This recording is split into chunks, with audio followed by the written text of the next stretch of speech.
everyone, and welcome to another episode of the Daily Grind Press live stream until we come up with a better name. I am Lunchbox Warren.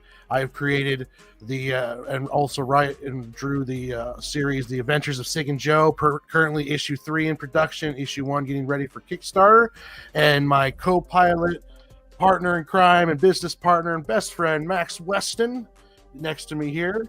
Maxx, introduce yourself. What's up, everybody? My name is Maxx. I the main and only, kind of dude behind Fun Guy Comics, aside, of course, from Mr. Joe Wong and Gino, who are amazing artists, and Mr. Lunchbox Warren, who offers all kinds of behind-the-scenes support and grayscaling and making covers awesome and just kind of being the glue that holds everything together.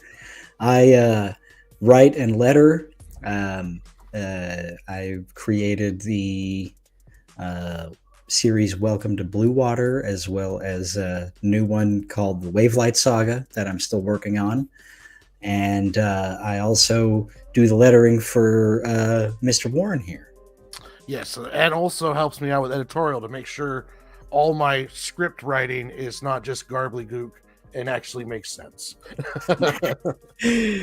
So what do you got going on here, Mr. Warren? I have here is issue 1 of The Adventures of Sig and Joe. This is a sketch cover variant that I have.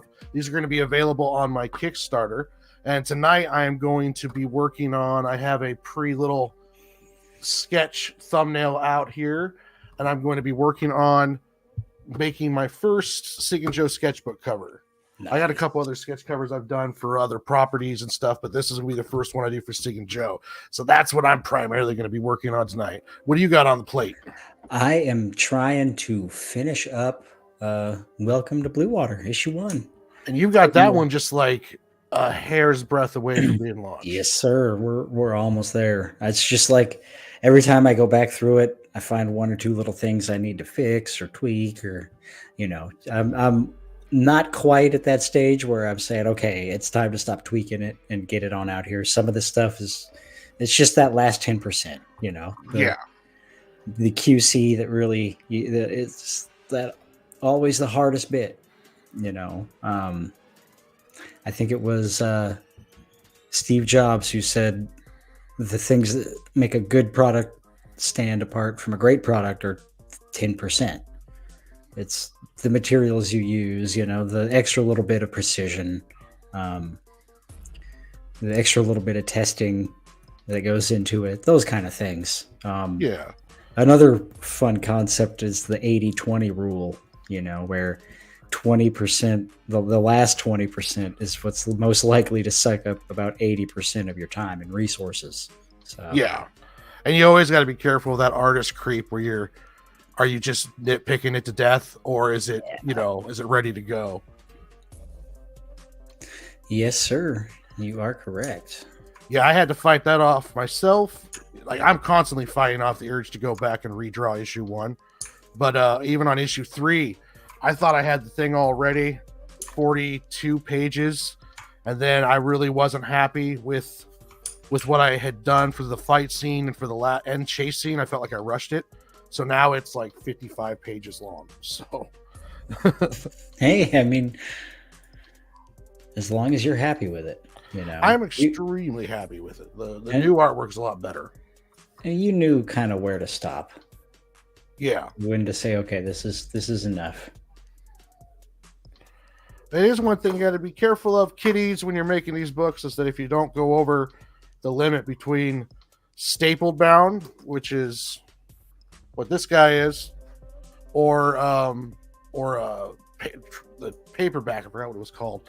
But essentially, if you get to some companies will only print so many pages that you can do with the staple or saddleback. If you go more than that, you have to get a perfect bound. There you go. I remember the terms now. Perfect bound, yes, sir. The perfect bound is a graphic novel, and that will change individual book price, like from $2 to $5 a piece to $7 to $8 a piece. So that's something you got to factor in there when you're making these, is that don't go over top of that, because that's part of the business side of it, is it making sure that your cost per issue is good enough so that you have a good you can make a good price for these bad boys. If you go too much, then it's, you're going to end up with like a floppy that costs you $24 just to make money off of it. Yeah, I walked right up to that limit with issue 1. Hey, what's up, Sam? I think I see him in the comments. I am away from my computer, and Max is working on his book, so if we miss a comment, bear with us. We'll be checking them as much as possible. Yeah, just spam me. Call me an idiot. It's okay. I can take it. I'm a good boy. How you doing, Sam? Sam? Outstanding. So is this what are you using, a mechanical pencil there? Yeah, this is a 0.9 mechanical pencil. Oh, hold on a second. Why does that all of a sudden have... Hold on. What the hell's going on with my phone? Hey, is there an echo in this place? Or yeah, my phone instantly just turned the sound on for some reason. Am I just happy to see me? All right, there. So you got yourself a mechanical pencil. Yeah, hold on. This whole thing is screwing up. Why is Facebook so stupid? Yeah, I got myself a mechanical pencil. I also got a 2.0, which I can use sometimes for sketching. I use this one more for like what I'm doing now, but I've gotten this was used to make essentially this thumbnail, where I kind of take the idea and put it down on paper really quickly, so then that way I can have an idea of like, okay, this is what I want to do on here as like a reference. And then I've got my handy dandy little eraser. Another here. I love these white eraser guys. And then my Copic markers. This is just a straight up black, but I got these sets of gray, warm, cold, and neutral, which gives off different shades of gray.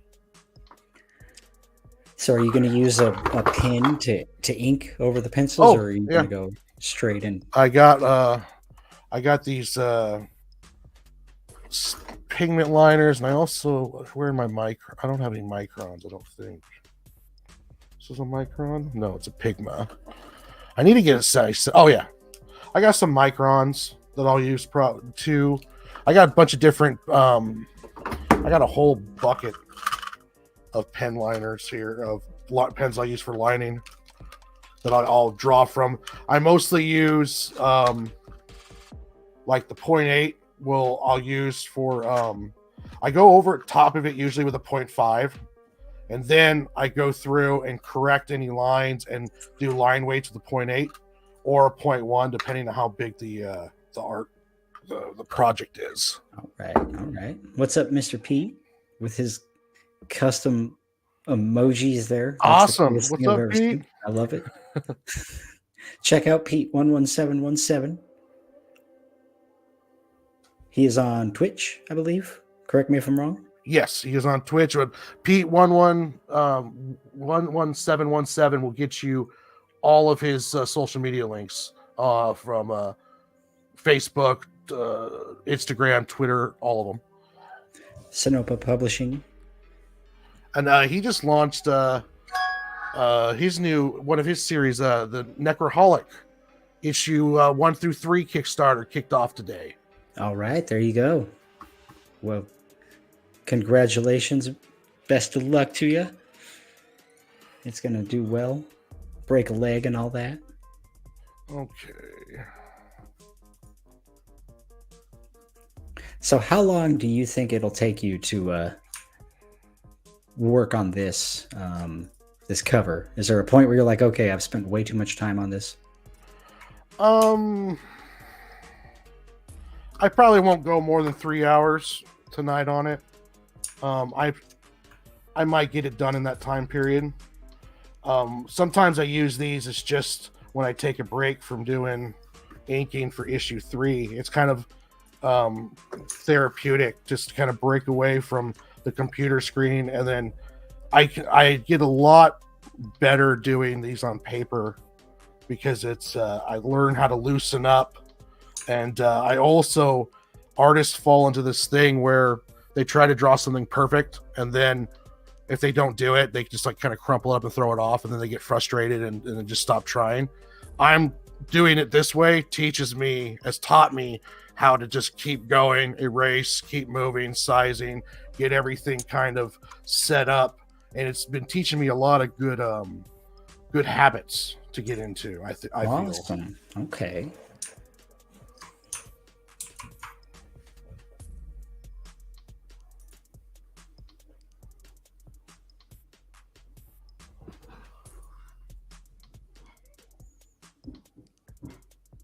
that is true. Pete, art is never finished, only abandoned. Very true. I like that. Never heard that one before. Neither have I. I like it.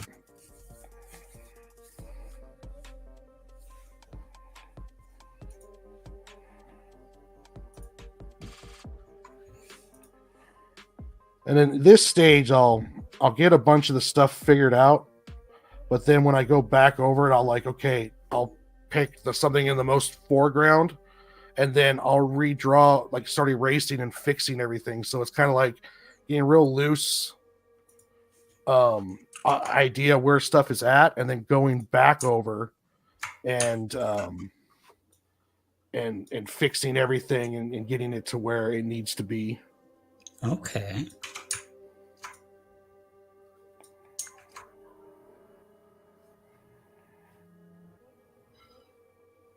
And you do something similar when you're doing lettering, where you'll put everything down and then you go back over and start making sure this bubble can adjust here, move it here. I don't like this line. Or do you just do it all in one shot? So I did do it kind of the first way you were talking about, roughing things in and then going back over. But I'm discovering that that's probably a really inefficient way to do it. So probably moving forward, I'm going to try to get in the habit of getting them each page at least, 90% of the way there. Yeah.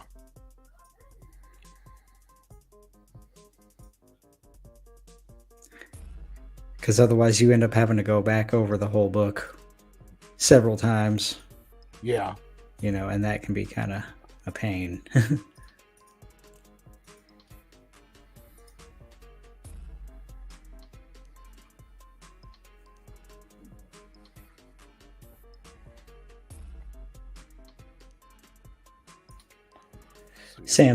Pete, excuse me, says, yeah, man, loose is a great way to start with sketch covers because you have such a confined space and you want to make sure you get your composition set.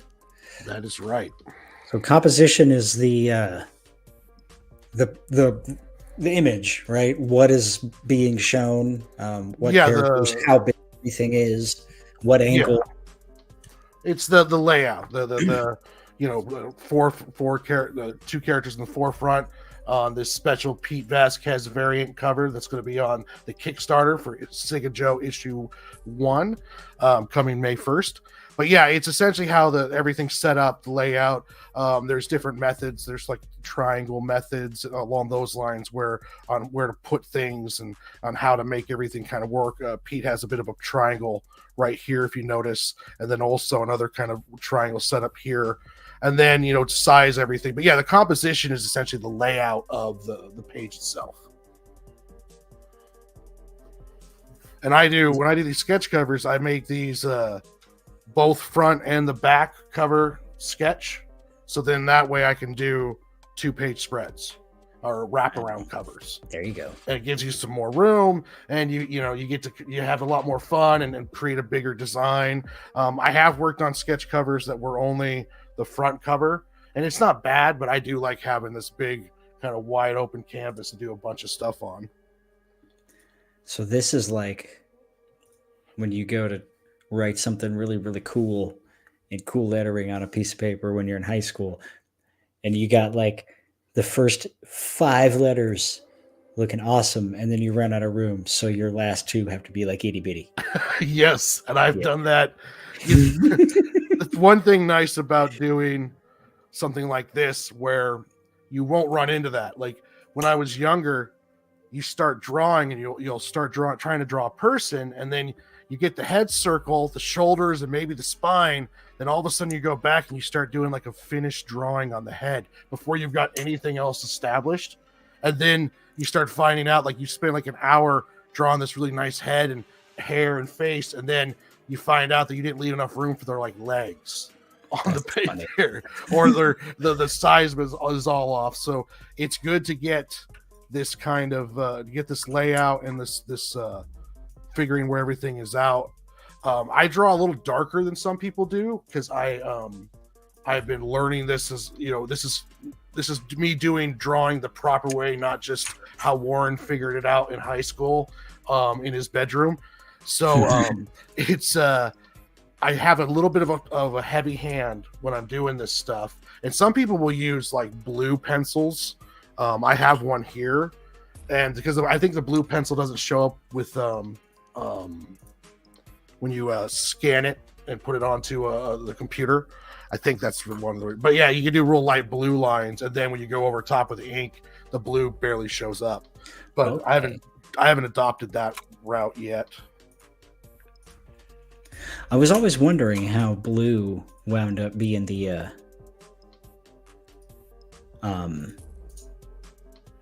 like the color that they used like that. So it's because it doesn't show up. I believe it doesn't show up with a scanner when you scan it in, or it's easy to take off with the scanner. I'm not. Pete said something on there. He might know more about that. He's saying he was talking about the composition. Counting heads will avoid that. Oh, yeah, that's counting heads is getting your body proportions correct. Like your mid torso, I believe, is like 2.5 heads on a adult male, and then you have your pelvic, I believe, is a 1 head, and then the legs, I believe, are 3. But I might be off on that. I gotcha. Yeah, he says here, blue line doesn't show up in copy machines or scanners. I did not know that. That is so cool. The more you know. I know some people will use red too, but I don't know if it has the same effect or they just like red. Yeah, okay. He also has a question for you. What number pencil lead do you use? I'm using a 0.9 size on my pencil lead. And what is it? I'd have to find the refill case, but I believe it's an HB. I'm not 100% sure. Yeah, what's H2H and what's HB? It's the thickness of the lead or the graphite, the hardness of it. Okay.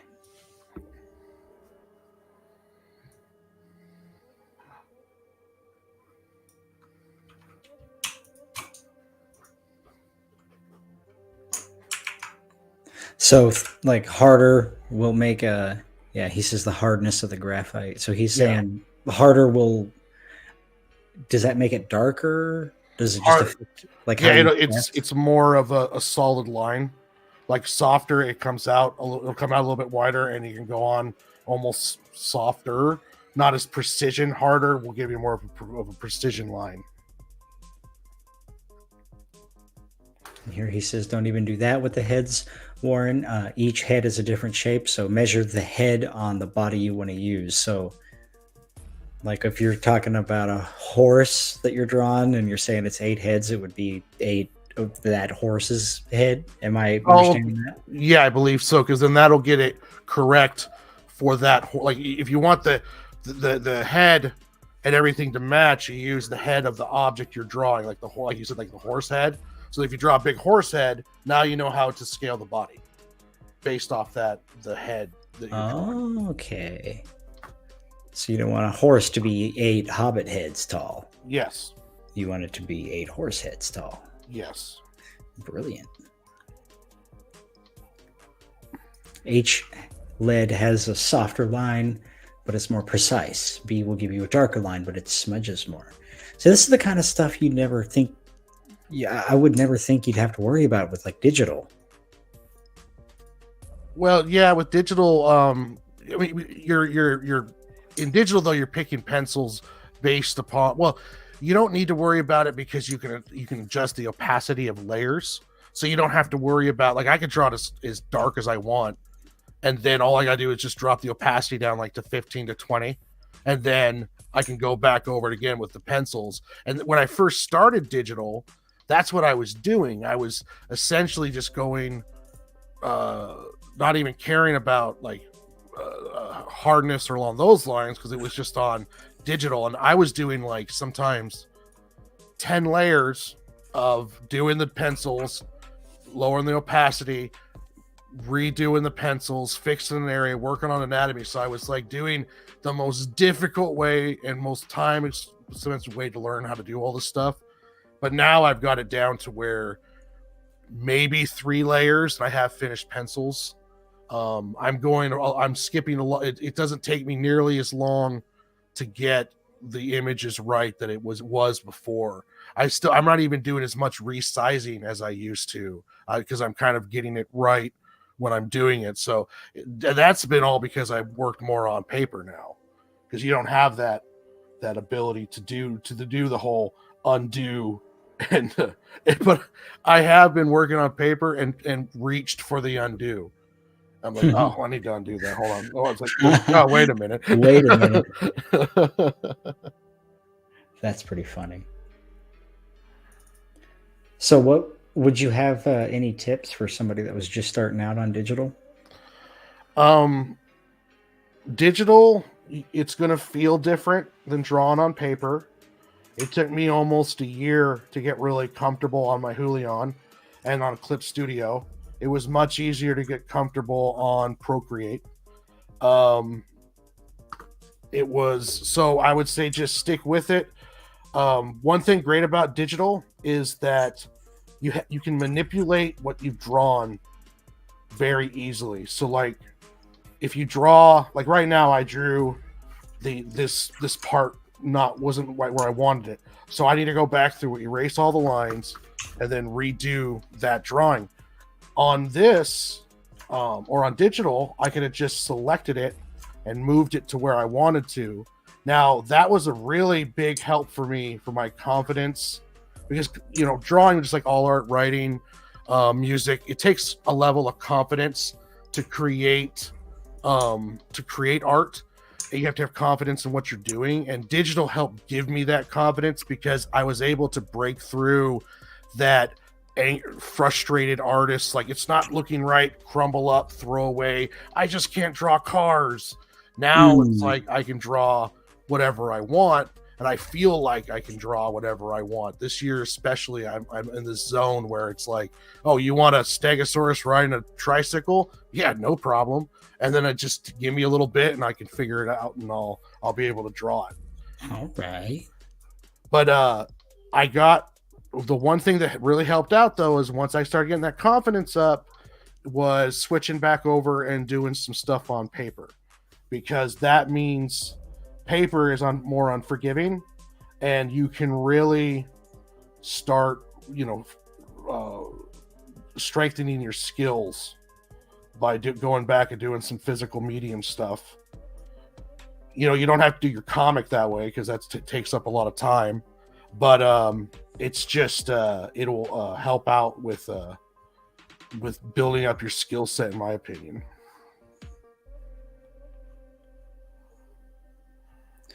William Pace says lunchbox. What's up, Will? What's up, everybody? We're watching Warren lay down some traditional art for his sketch covers for the new print run of Sig and Joe issue 1. You want to go live on Kickstarter on May 1st? I've got the Kickstarter already approved. I just need to launch the pre-sign-up page. So I'll probably be doing that here in the next couple weeks. Yeah, I'm really excited for that. I've got, let's do a little show and tell here. This is the standard cover. The issue is already done, ready to go. So I've already got some printed. And this is the standard cover, colors by Phil Leon. He did all my coloring for the covers that I did.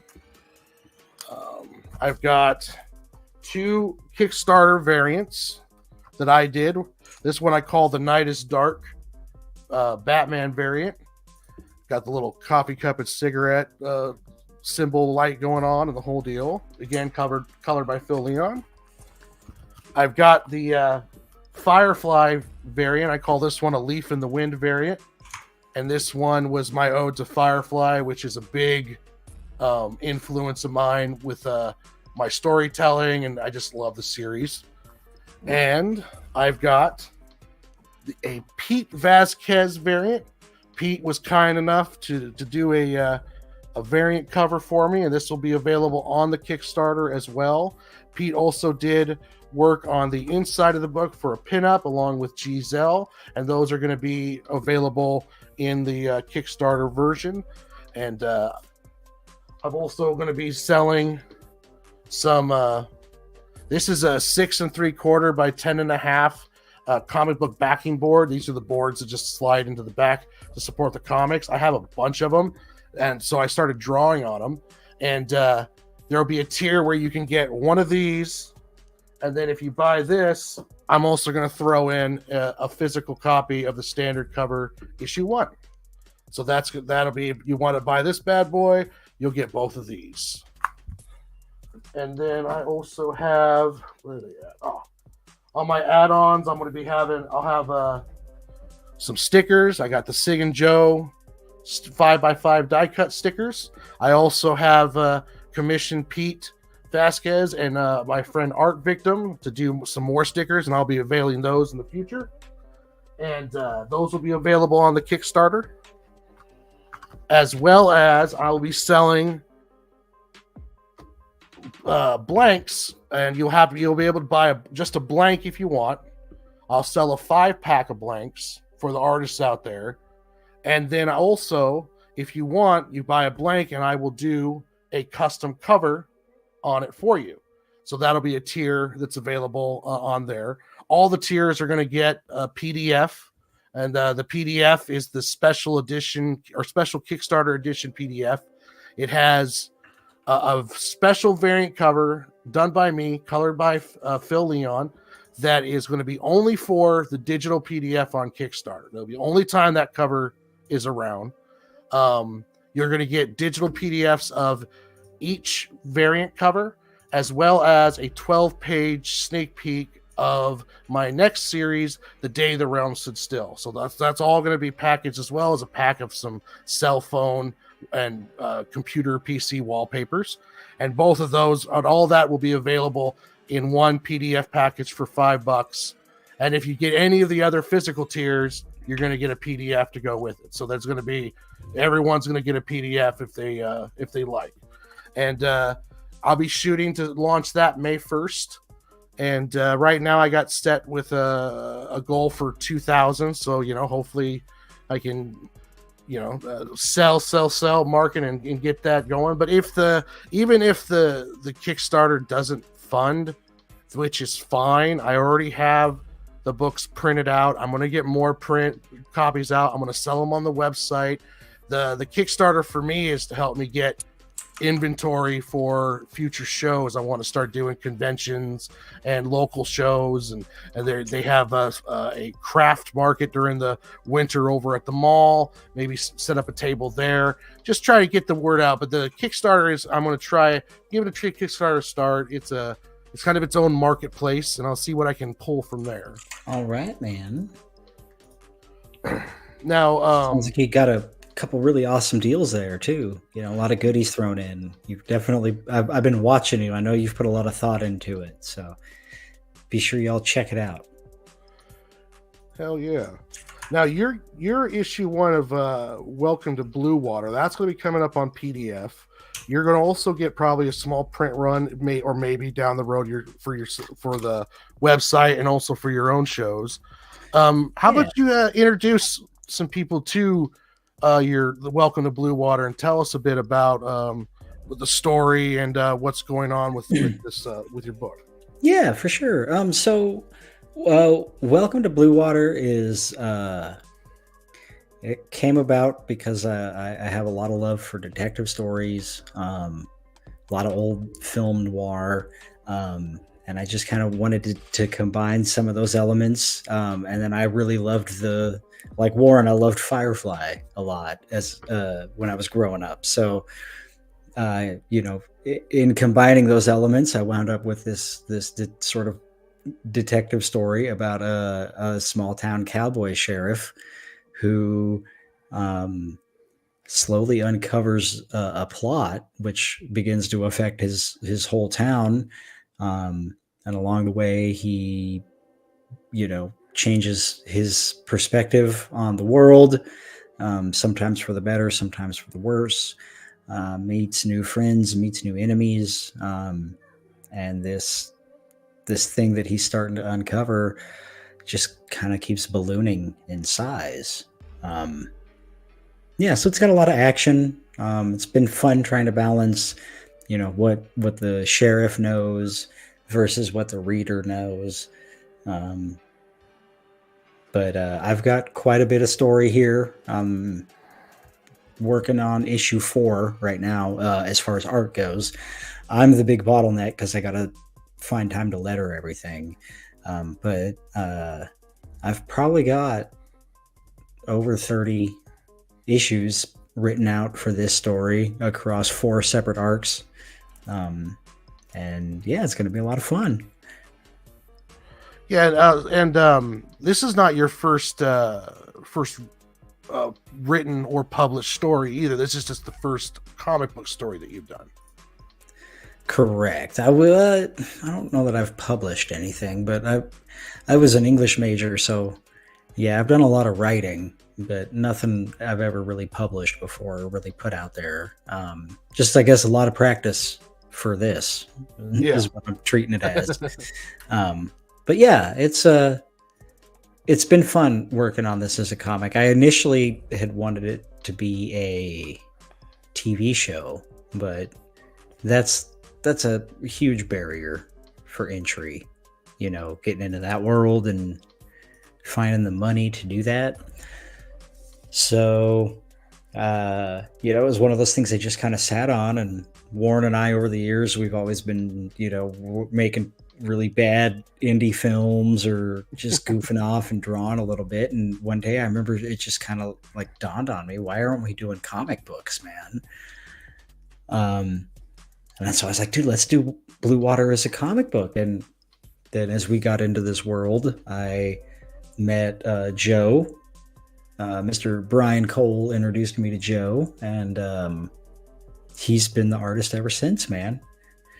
And then along the way, he said, hey, my brother Gino is a really good artist. You should check him out. And I had this story brewing in the back of my head called the Wavelight Saga, which is, I call it my love letter to shonen.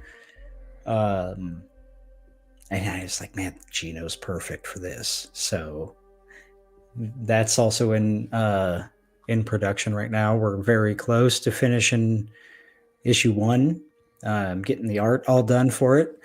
And then it's just like Blue Water. It's waiting for me to go ahead and letter it. That's all. Yeah. And that one is going to be, I love I love both the art on both the series. Joe has a really kind of almost pulp, I want to say 60s, 70s look to his style.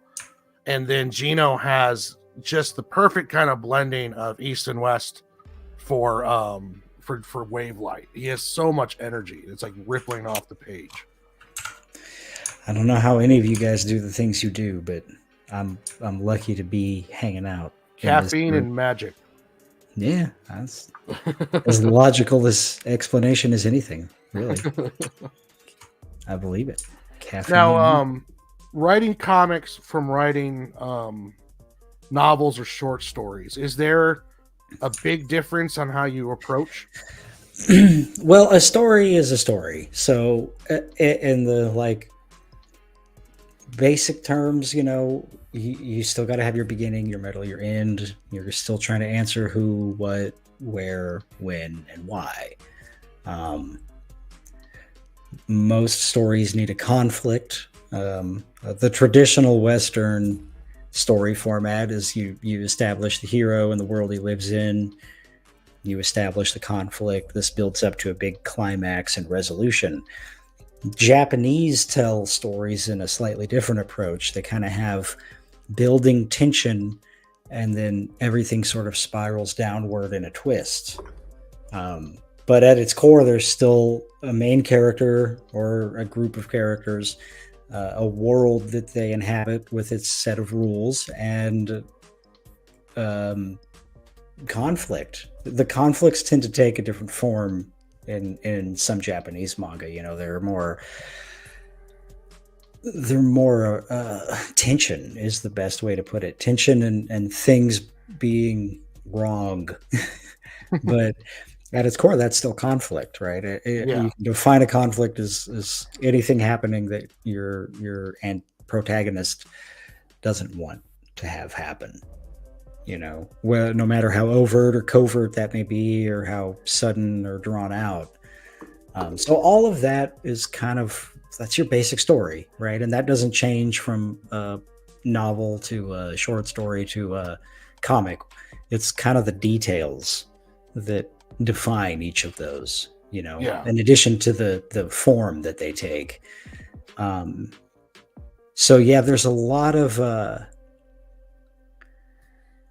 description that's necessary in a novel that's, you know, on text would be redundant in a comic book because that's what the art is doing, you know? So the how-to of writing a novel and the how-to of writing a comic can be pretty different. Comics are a unique approach to storytelling. The marriage of still images in sequence with dialogue and descriptions and sound effects to back them up. You know, I would say writing a comic is actually closer to writing a movie, like a screenplay or a TV show, than it is writing a novel. You could almost treat a comic book like a storyboard for a movie. I mean, you know, Sin City, right? Yeah. So, yeah, it's interesting, you know, flexing different muscles, especially like writer artists.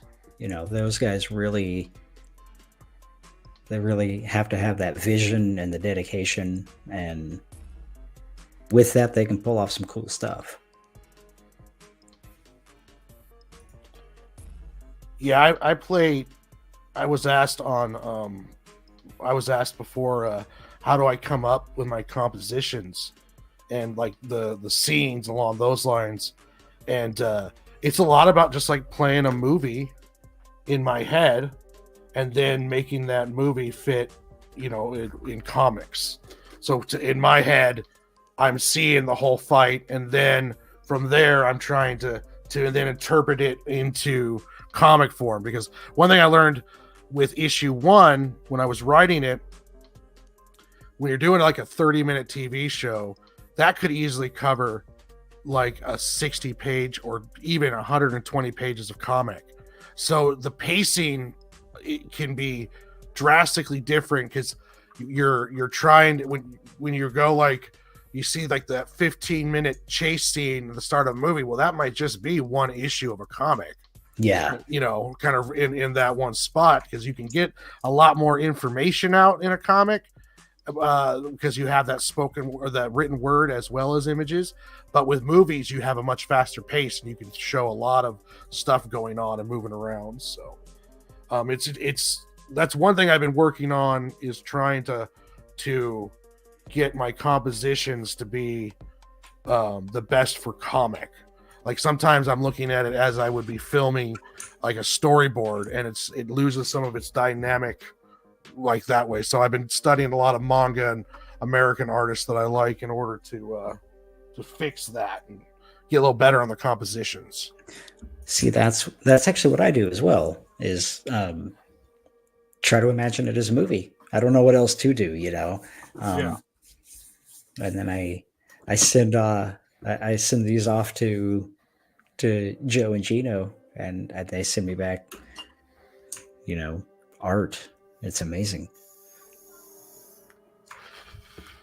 That's one thing that's easier with comics than making a movie, is that there's less people and moving parts. It's a lot easier to get everything kind of organized.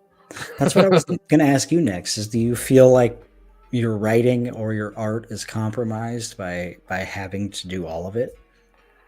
Um, yes, because not just the writing and the art, but also like my marketing and my getting myself out there is what takes the biggest hit because um I you only have so much time in the day, and if you're working on an 8-hour comic page, well then I don't have as much time to work on fan art or to do stuff like, you know, if a character's really hot, like let's say Sonic the Hedgehog is real big.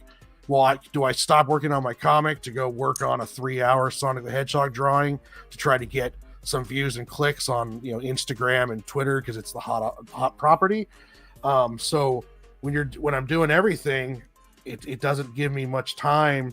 Something's going to suffer, and right now for me personally, it's my marketing and getting out there.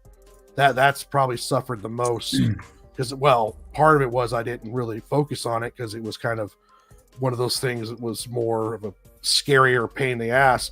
But also too, it's just like, you know, you only got so much time in the day, and there's always some area. The more you take on, there's always some area that's going to suffer because everything is a full-time job. Like marketing's a full-time job, inking is a full-time career, and what I mean by that is that it has a skill set that you could spend your entire life learning to try to get better at by itself. And I'm trying to like juggle all that shit, you know.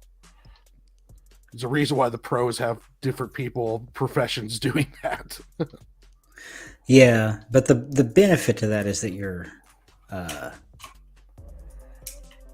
you know, it definitely saves on cost. Oh yeah, my cost is really really low per, like I can my production cost, if I don't like charge for my time, it's almost zero except for buying supplies. So it's like anything, I guess there's a trade-off, right? Yeah. You know, your production cost is low, but your level of quality is based completely on your ability. So you're like, if you're paying the artist, like in your situation, you hire an artist. Would the ability and talent of that artist is based a lot just purely on what you can afford. So, you know, that's your only limitation, and you can change quality right away and fast. With me, it's like if I suck at drawing, then it's all completely on me to get better at it to make a better product. That's an interesting way to look at it. I've never thought about that, but you're not wrong. Yeah, it's the pros and cons of both ways. Like, yeah, if you're hiring talent, then then essentially your only limitation is money.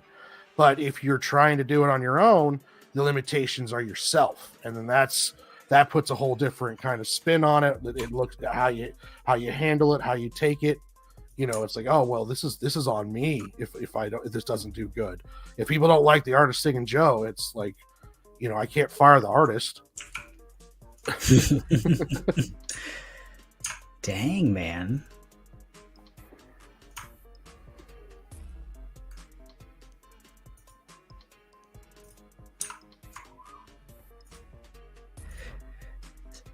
But to your point, you know, you're like you said, your cost is pretty much buying supplies.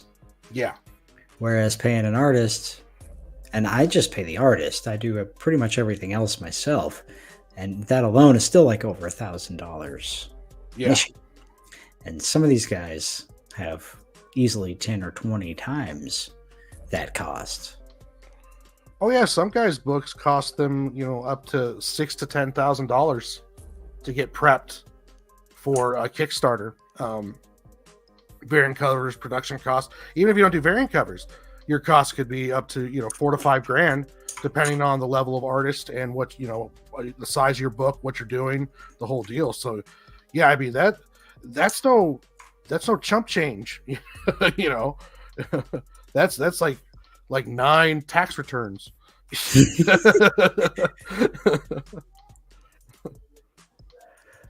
Oh, tax returns. I remember those. Once upon a time. Now I get to owe the government. Oh, I remember the first time I owed the government. I was so pissed. I was like, TurboTax? What the hell? You I let me would've- down, bro. Yeah, I even went to talk to my boss about it. I was like, I thought you guys screwed me. And he's like, what? What do you mean? I go, you guys didn't take out enough money out of my paycheck to cover my taxes. Now it's saying I owe money.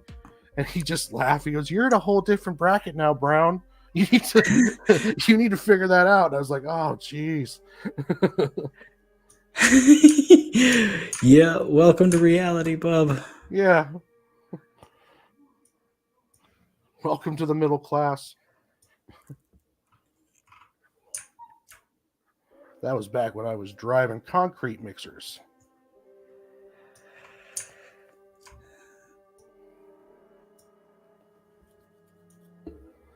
Do you miss that work at all? No, I miss the camaraderie, but I don't miss the work.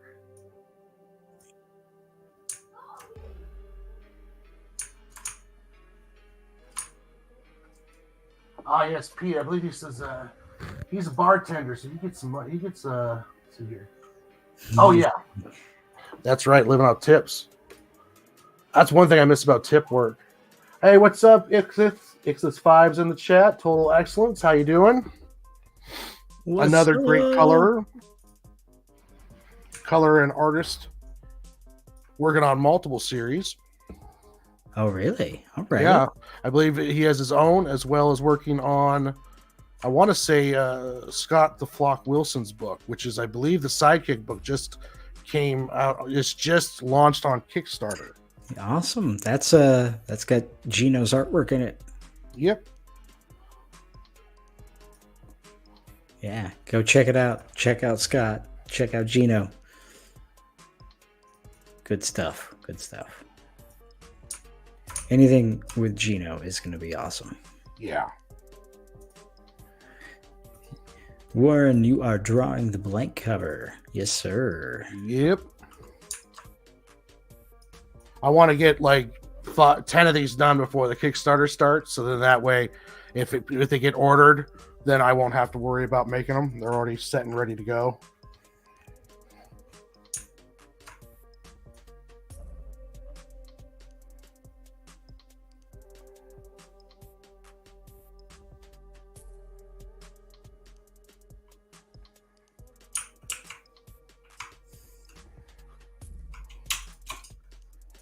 All right, so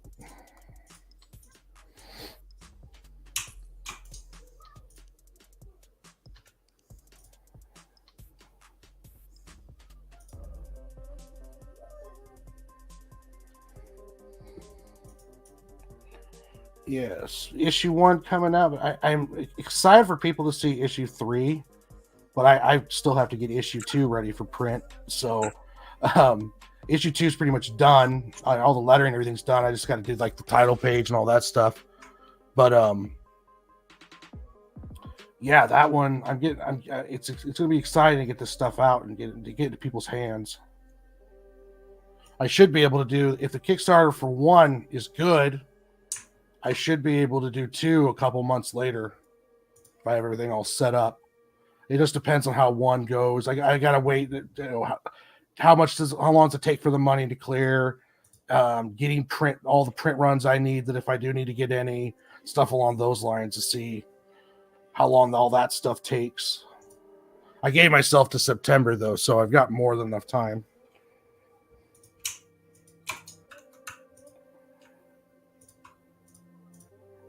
The last thing I wanted to have is a late book for my first one out, so I'm putting in as many safeguards as I can.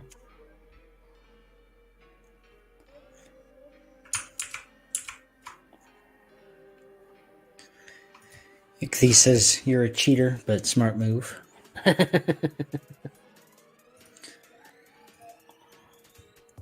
Pete wants to donate a cover for your campaign, man. Pete's good like that. Heck yeah. Yes, you can, Pete. We'll get together on that, and I'll add that to the tiers.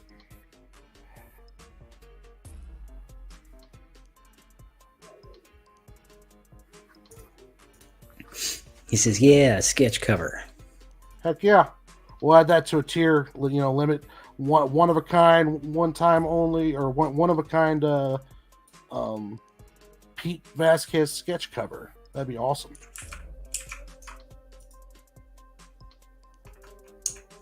Yeah, we'll figure out all the deets in the messenger. Hey, what's up, Phil? Phil Leon in the chat. He's the colorist who dabbled and did the coloring for my issue 1 cover as well as my other 2 variants.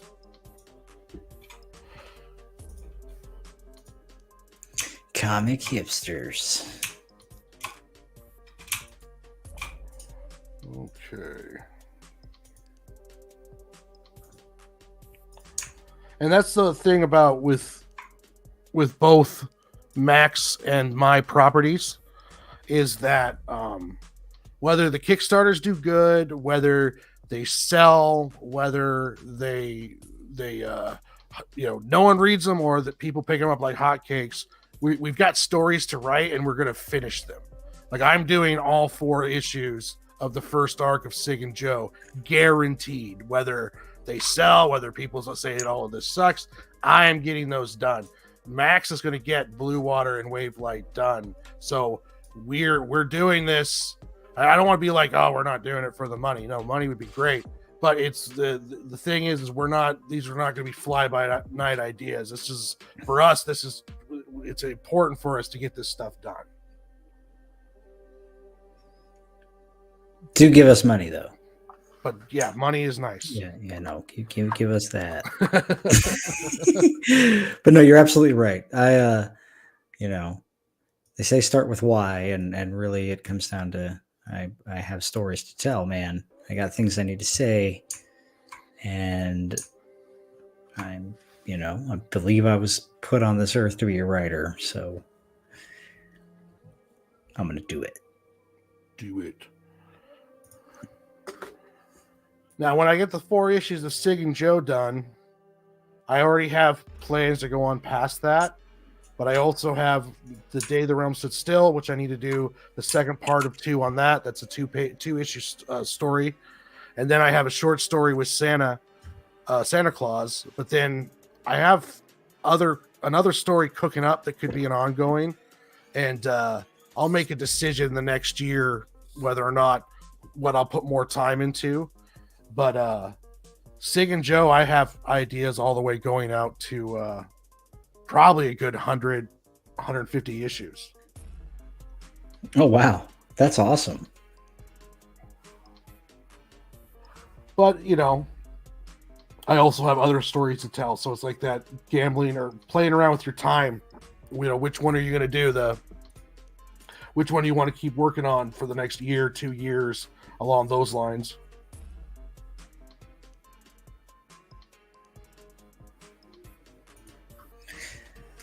You got a lot of imagination. That's your problem. You're too imaginative. Yeah, I'm starting to build up a stack of story ideas. You chill the fuck out a little bit, my guy. Take it easy.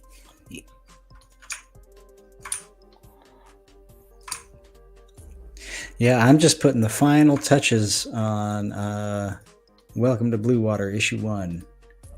I'm pretty close. Like, I think it's going to happen tonight, man. Well, outstanding. We might get a premiere tonight. And are you going to put this up on the website? Yes, sir. That's the plan. Nice. The website is in the ticker going across the bottom, dailygrindpress.com. You'll find issue 1 of Sig and Joe on there. This is the standard PDF, so there's not. I didn't add the all the fancy stuff that the Kickstarter's getting. It's the standard cover with the 5 new story pages that I added in to help strengthen up the beginning a bit, and then and that's all available for a 40-page story for $1.99, which is really a steal right now since most people are selling their PDFs for $5. And Welcome to Blue Water is 65, isn't it? 64 pages total. I think 57 interior like story pages. Yeah. but yeah, with all of the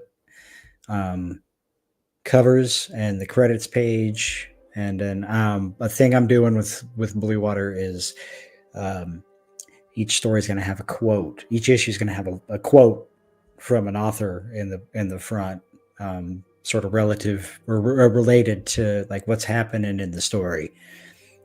So with all that in there, it's 64.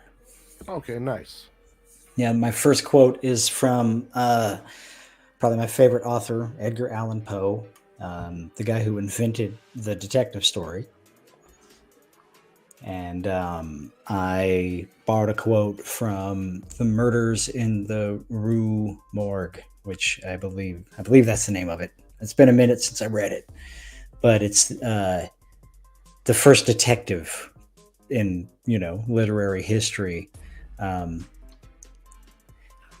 This is the first time anyone was talking about a character who used the power of deductive reasoning to solve the conflict, right?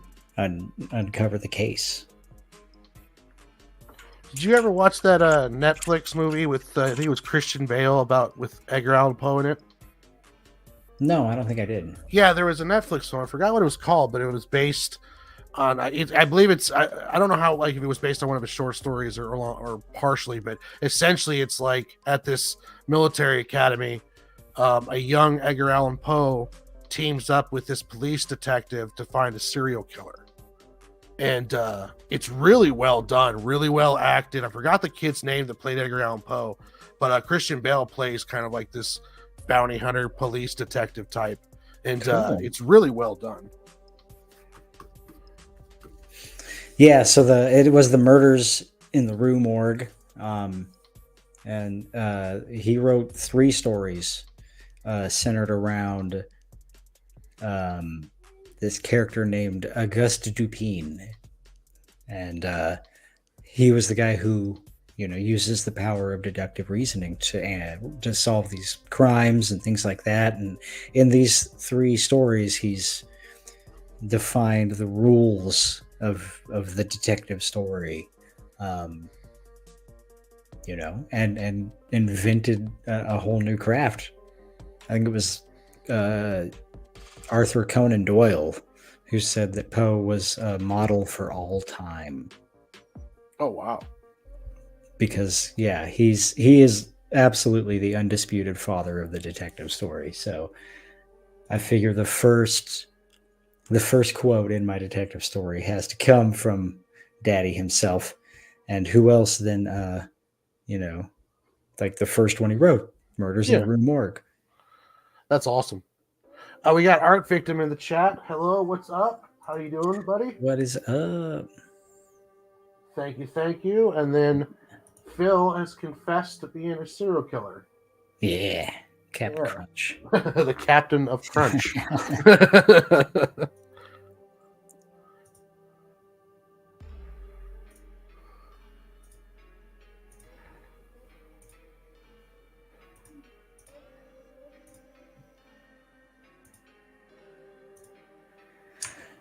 Yeah. In other big news, Final Fantasy VII Rebirth is out.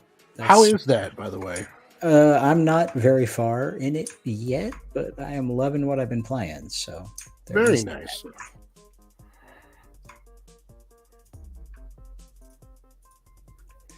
Yeah, it's a big day. Now, is that turn based? I think there's an option to do that. Like they call it classical, I believe. Oh, okay. Like that.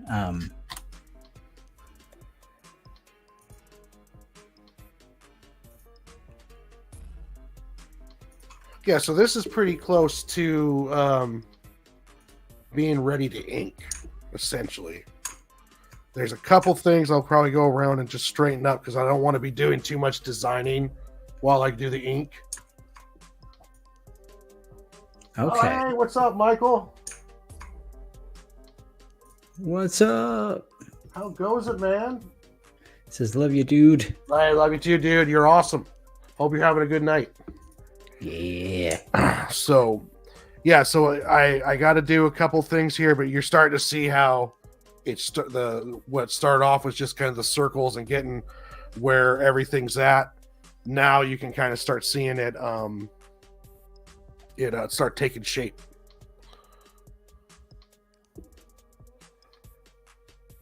Oh, that's right. You had to head up to Seatown or Seattle for that. Oh, thank you. Okay. But yeah, this is starting to get pretty close to ink level. I'll do some cleaning up and then making sure some areas are all good. But this used to be, I would be doing this on stream. I tried drawing live. Actually, you know what? I tried doing digital on stream long time ago. And I didn't have anything set up, no idea, just going from scratch. And I got so frustrated and so stressed out, I had to just shut off the stream early, and I believe I was cussing on it. It was just Now, so pencils versus inks. Inking really is just tracing, right? Yes and no. For a Chasing Amy style Well, or tantrum. So if I give someone finished pencils, like if you look at a Joe Mad pencils, his pencils are made to go to an inker.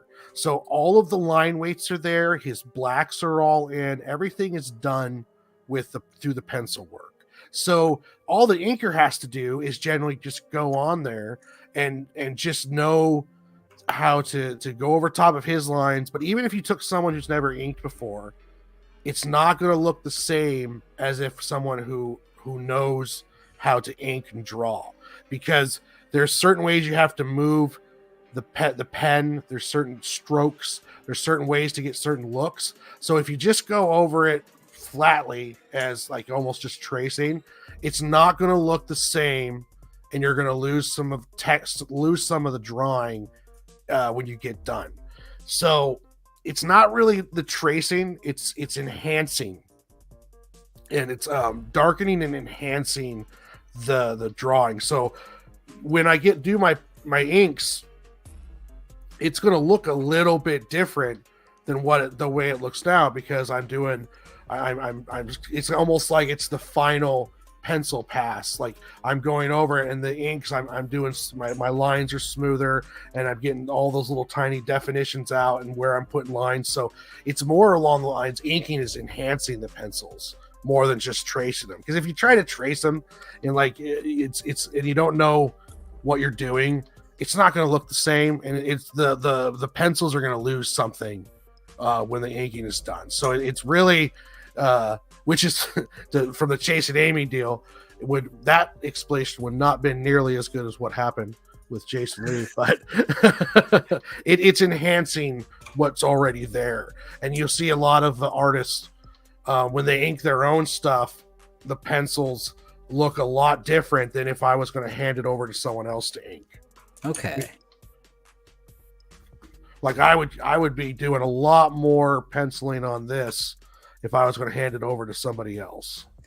So it is definitely a necessary thing. Oh yeah. I mean, if you do finished pencils, you can technically just roll with those, especially in the digital world. They can just load up the pencils and darken them in if they need to. But it's finished inks. It's going to look different than just basic pencil or finished pencils. Okay. It's going to have a little bit different of a flair.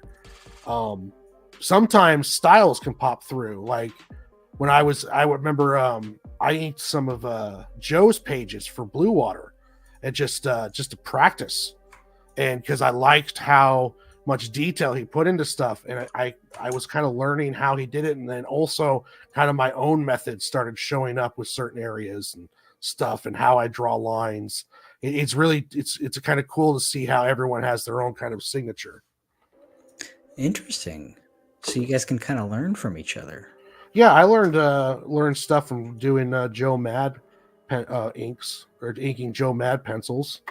Just seeing how he set up his stuff. Pretty much.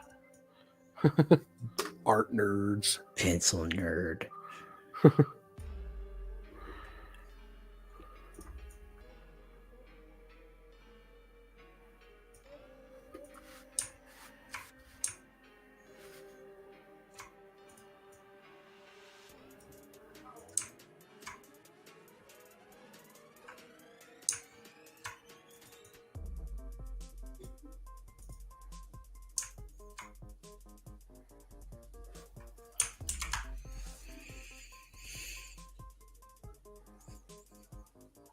Now, do you in your journey for inking, is there books or stuff that you look at for inspiration to see how people are doing lettering, and it's like, okay, I like what this person does, because I notice letterers have their own style too with how they pick, and interpret.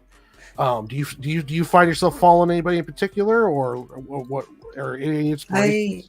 I don't have like any real like letterers in that I'm like, oh, this guy. Other than Nate Pico's from Blambot, just because he's the guy that helped get me off the ground with his book and his fonts.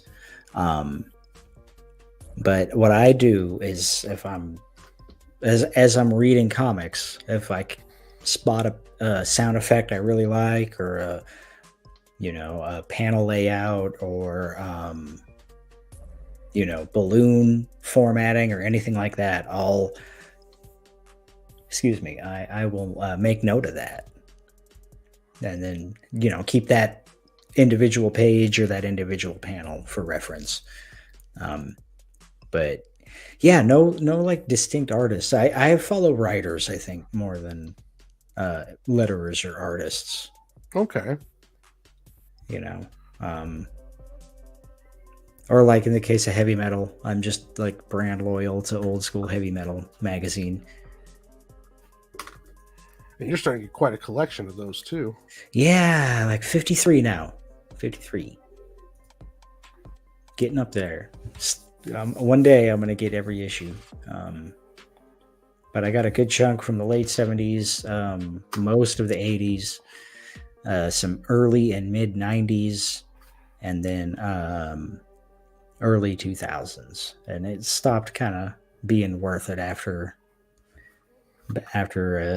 early 2000s. I think the latest, I've got like a 2006, couple cool special edition stuff, but it's an awesome thing to collect. Phil knows what's up. Oh yeah, Phil's a big fan of heavy metal and the European style comic book artists. Yeah, they got a different vibe over there in Europe, that's for sure. I remember when I read my first heavy metal. I don't even remember which one it was. It was just, it kind of blew my mind. It's like, here's all this badass art. There's boobs, and it's these kick-ass like adult stories. Because I got out of comics for a while. Well, when I went to the army and stuff, I was kind of didn't have time to read comics while I was doing basic and shit. But for a while there, I got out of it because I was just, all I knew was Marvel superhero stories, and it was kind of like, the X-Men stuff was good. I followed all of Joe Mad's work, Huberto Ramos, Carlos Baccio, John Ramirez Jr. I'll just to name, like Spider-Man artists and X-Men artists and stuff along those lines. But then I found my way back into a comic book shop in Killeen, Texas, and I discovered Frank Miller's The Dark Knight Returns. And it was just like, oh, you can do this in comics? like holy crap. And that one led me to finding Image, Spawn. It was big at that time. Then I started, I found Eric Powell's The Goon, and that one is another big influence in how I write and tell stories. Eric Powell's The Goon is just, in my opinion, it's really, I don't like throwing it around, but I feel like it's a masterpiece. Like, it's just it's what inspired Sig and Joe's tone, where it looks like anthropomorphic, silly characters in a wacky world, but yet I do a tone in the story where it's like it's serious at times. Like, there's consequences, there's stuff happening. So I'm trying to find and develop that balance between something that's supposed to be wacky, but then when you're watching it has heart and it has serious, it has stuff going on, and it's like pushing the envelope of the silliness and then drawing it back in for the realistic. Like, and you and me have talked when I get into like the motivations of the characters and where the story is going to go and along those lines, and it's like it's not something you would imagine a cigarette and a coffee cup doing. Phil says it got worth it again right before the new company trashed it, talking about heavy metal. Okay. To know there was a slight uptick in quality, but yeah, they got, I think, bought out or like hostile takeover. I don't know the details, but yeah, it wound up with a new company and it just fell off real quick, and it's pretty much, I think it is dead now. But yeah, I do see a lot of the goon in Sig and Joe. I loved when you showed me that comic. You gave me like a collector's edition to read through, and the first thing I noticed was in the little introduction pages, they were talking about how he had changed their style over the years, and they're kind of making fun of the way they used to look and stuff. And I was like, that's pretty funny. And then sure enough, you start reading through it and you see this pretty drastic change in his art style over time.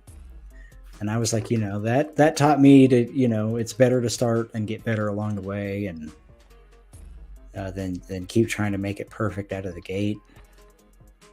Yeah, that's been a big one that I tell myself, and even when I went and talked to the kids about comic making, I was telling them, it's like, in order to get something good, you got to make a lot of crap, and if you get stuck trying to do perfect, you'll never make anything.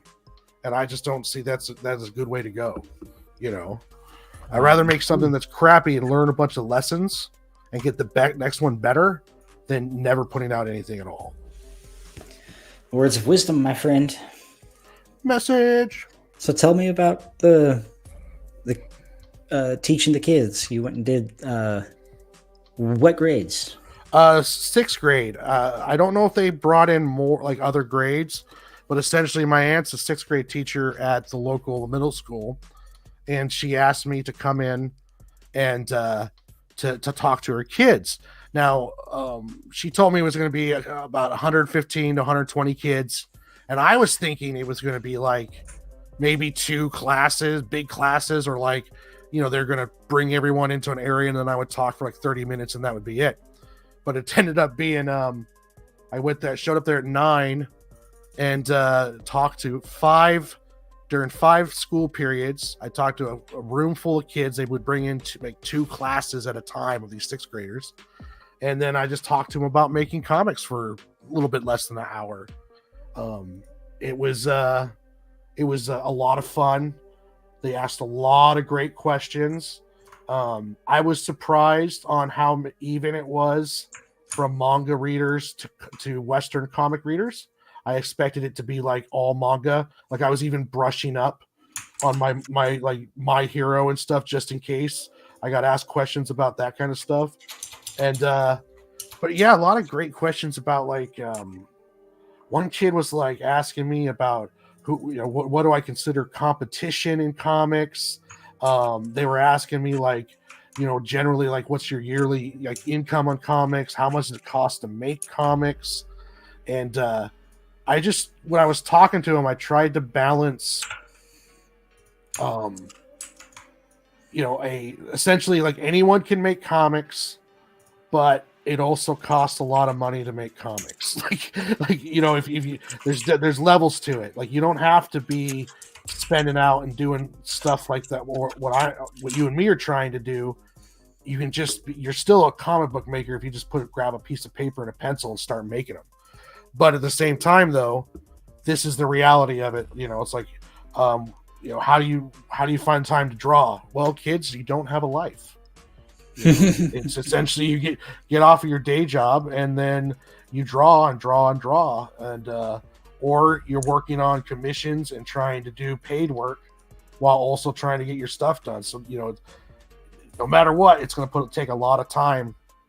So it's just stuff like that. Trying to balance talking to them about um, uh, you know, pros and cons. I was trying to really get across to them that, the best way to learn how to make comics is to draw them. Like I said that there's 3 important things to remember with making comics. I was like, number 1 is anyone can make comics. Anyone, no matter how well you write, draw, idea or no idea, you can make comics if you want to. And then the second rule was the best way at getting better at making comics is by making comics. And then the third rule was if you're not having fun, you're doing it wrong. So it's like, always remember at the end of the day, this is a passion and love. And if you want to make it something like, you want to do it, it's going to take a lot of passion, a lot of sacrifice that, if you're not having fun, recalibrate what you're doing and figure out what's causing the pain. I like it, man.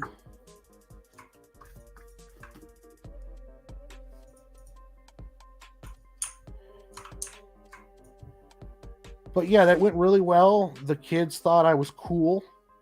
So that's cool. The teachers enjoyed it, and I'm going to talk to my aunt about doing it again.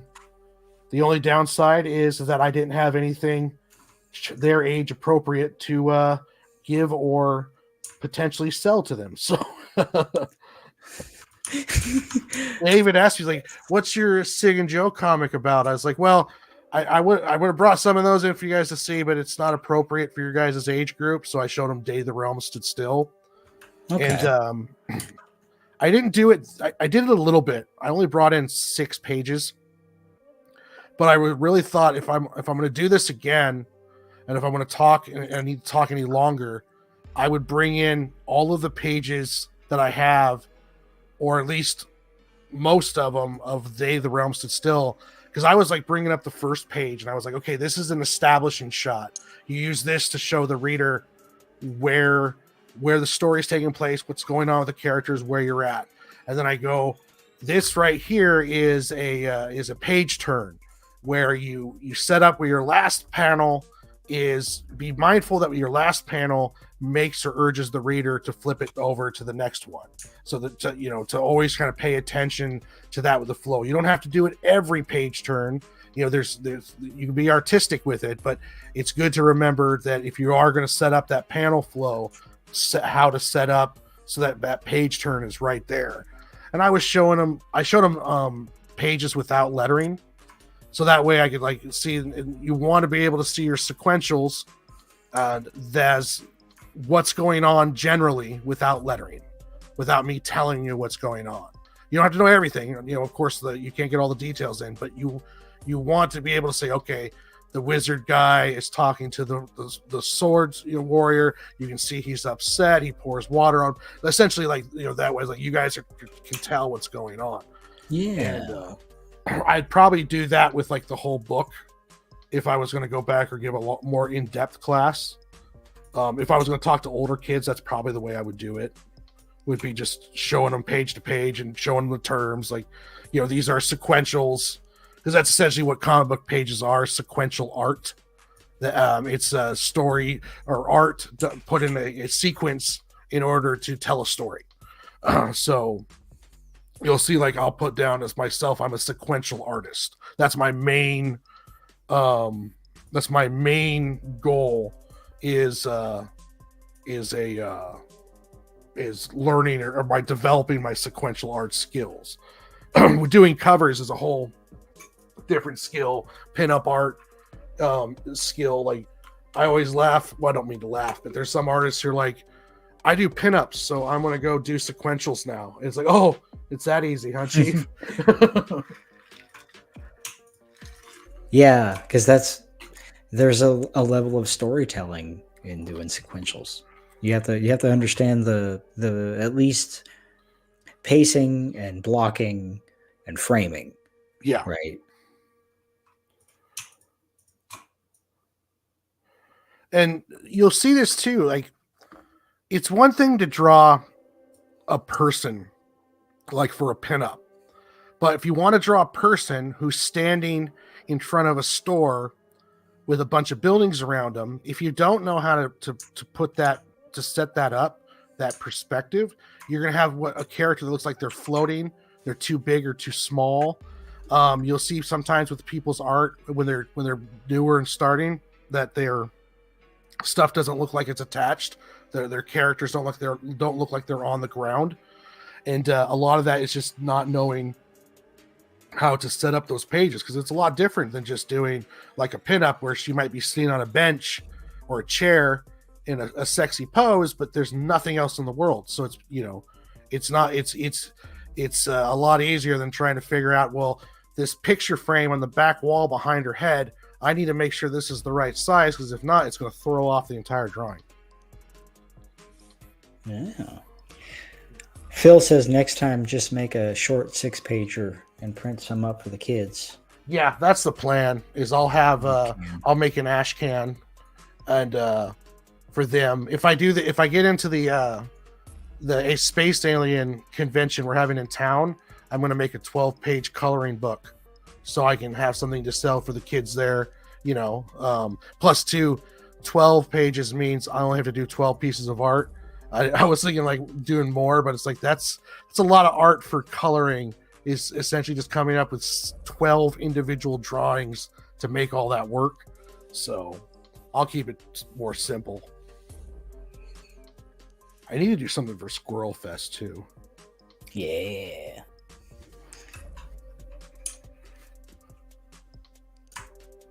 Squirrel versus Godzilla. I had a story idea in my head where it was like Power Rangers, except they were all squirrel themed, and they formed like a big squirrel Zord, and they were fighting in Longview. So that's the reason why we have Squirrel Fest here, is for the day that the giant squirrel robot saved us from the nuclear charged beaver. I do remember this story. See, that's what you need right there, dude. That's perfect. Yeah, just you gotta try to keep it at least to 24 pages, or no more than 24, 12 to 24. I can make that, and then I have that to give and sell to people.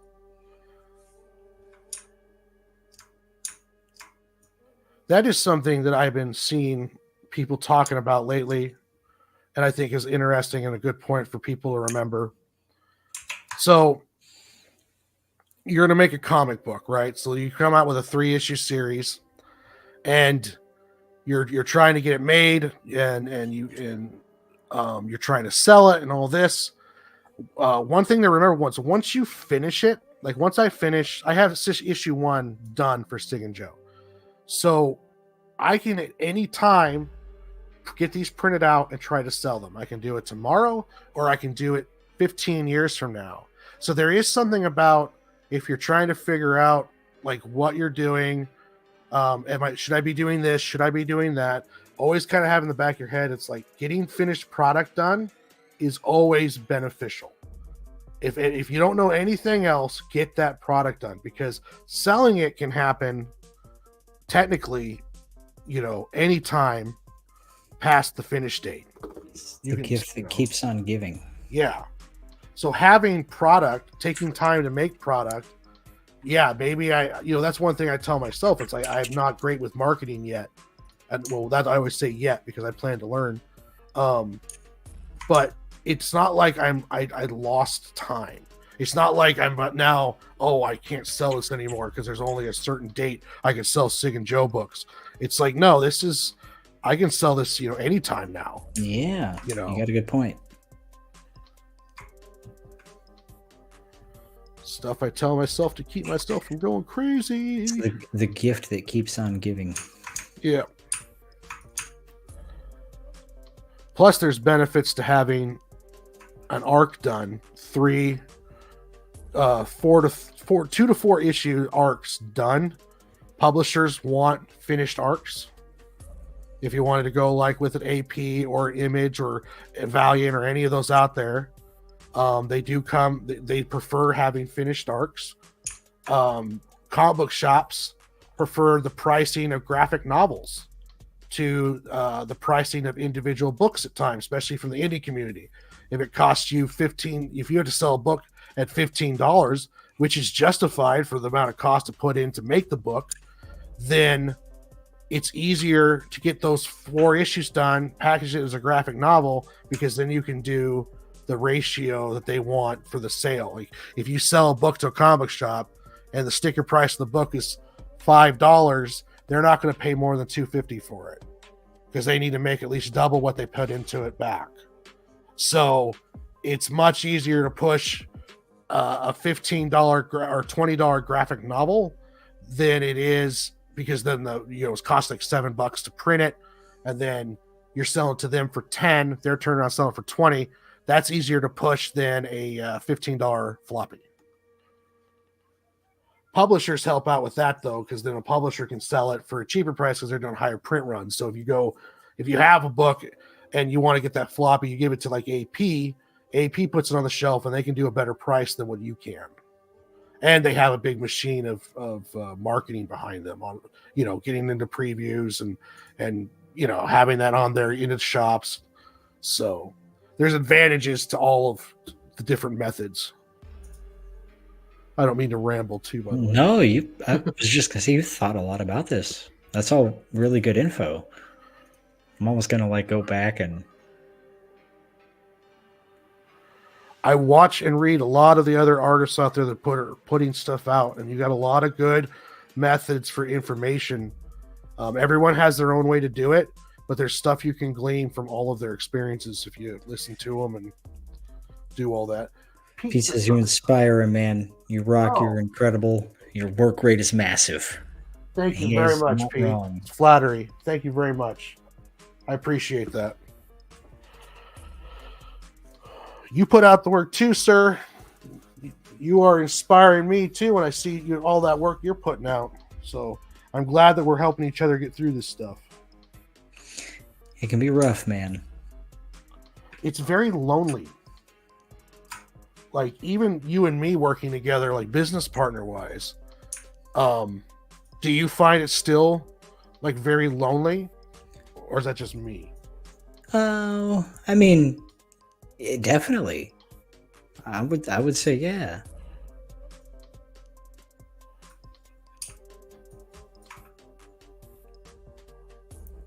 I mean, when we're hanging out and doing stuff like this, of course not, but for the most part, it's going to be you alone in your room.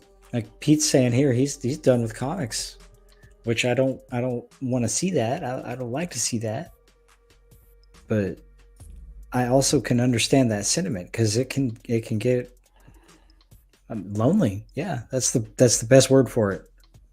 Yeah. Or depressing as hell. It's rough. It is because I think that's part of art in general. Like you have a vision and you don't know if it's any good. That's where you're saying you need a measure of confidence to keep at it, and a lot of it's just you screaming on the edge of madness into nothingness and hoping that somebody gives a shit. I set up a lot of short-term goals. Like I have a real big structure of goals, stuff that I consider wins. You'll have some people say okay, the only thing you should have is success. Like I'm not going to be happy until I'm published, or I'm not going to be happy till I do a 10,000 campaign, or I'm living off of it. I don't consider myself, on those lines. And those are good because it motivates you and it has good to do goals. But for someone like myself, who at times questions why am I even doing all this crap? I set up smaller goals too, like getting issue 1 done, getting issue 1 through 4 done and finishing an arc, learning how to do speed lines, improving on my blocking. All of these are goals that I set up. So it's like even if, let's say, like issue 1 doesn't fund on Kickstarter, it's like, okay, yeah, that didn't work, but I also learned this, that, so that it never feels like a waste of time. Like it always, okay, what did you get out of working on Sig and Joe for 5 years? It's like, well, I learned how to write, I learned dialogue, I learned drawing, I learned how to, I need backgrounds, panel positioning. There's just so much stuff that you can focus on that are wins, so you don't just get bogged down where the only way I consider myself a success is if I reach this goal or that goal. Like, do I want to live off of comics? Yes, but I don't define my entire journey off of living off of comics. I look at it more along the lines of that is something that is part of the goal system, but there's other stuff that I can do that'll get me to where that'll make me feel like I've accomplished something, and I'm also that the work is paying off. It helps me learn, it helps me get better. Yeah, Pete's touching on in the comics, the other problem that you run into when you get into any comics is just the drama. There's a lot of toxic people, and yeah, I'm a victim of that more than once. I've just said I'm done, because it's hard to maintain passion. But I always go back to this Charles Bukowski poem. He says, if you're going to try, go all the way. Otherwise, don't even start. Yeah. This could mean losing girlfriends, wives, relatives, and maybe even your mind. It could mean not eating for 3 or 4 days. It could mean freezing on a park bench. It could mean jail. It could mean derision. It could mean mockery or isolation. Isolation is the gift. All the others are just a test of your endurance, of how much you really want to do it. And you'll do it despite the rejection and the worst odds. And it will be better than anything else you can imagine. If you're going to try, go all the way. There is no other feeling like that. You will be alone with the gods, and the nights will flame with fire. You will ride life straight to perfect laughter. It's the only good fight there is. I like that. Yeah, that one lives rent-free in my head, man. I didn't realize that was the whole quote. I was like, I thought you were just like part was like coming just straight from your head. I was like, damn, Max, you're just laying your heart out now. Yeah. No, I mean, I'm not going to starve for comics, but yeah, I get it. Bukowski was this, he was an interesting character to say the least.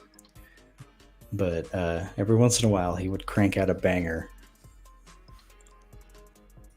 And Pete's, I don't need to answer to what the self-appointed indie gods have to say. You're damn right, man. Like, oh yeah, you for you, Bukowski, man. Okay, so the guy was like as ugly as a human being can possibly be, and kind of was like in relative obscurity for a good chunk of his life. He didn't make it until he was like in, I don't remember, but really didn't get big until he was probably well into his 40s.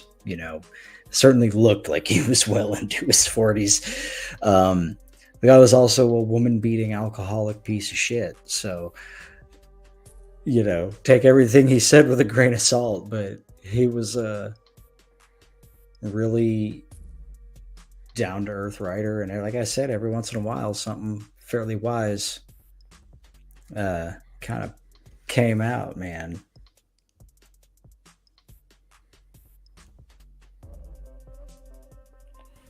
Yeah. Art Victim says, I've been kind of happy to be all alone. So yeah, I agree with Pete. I'm back to trying to do art I'm happy with. she peoples so that or they people, excuse me, so that they can try to monetize that. But I would do it in my alone time if I wasn't around people, and I think that's what Pete's saying too. He makes art for himself, man. Well, To paraphrase Keith Haring, I make art for me. If people like it, cool. If people hate it, cool. I just want my art to make a reaction.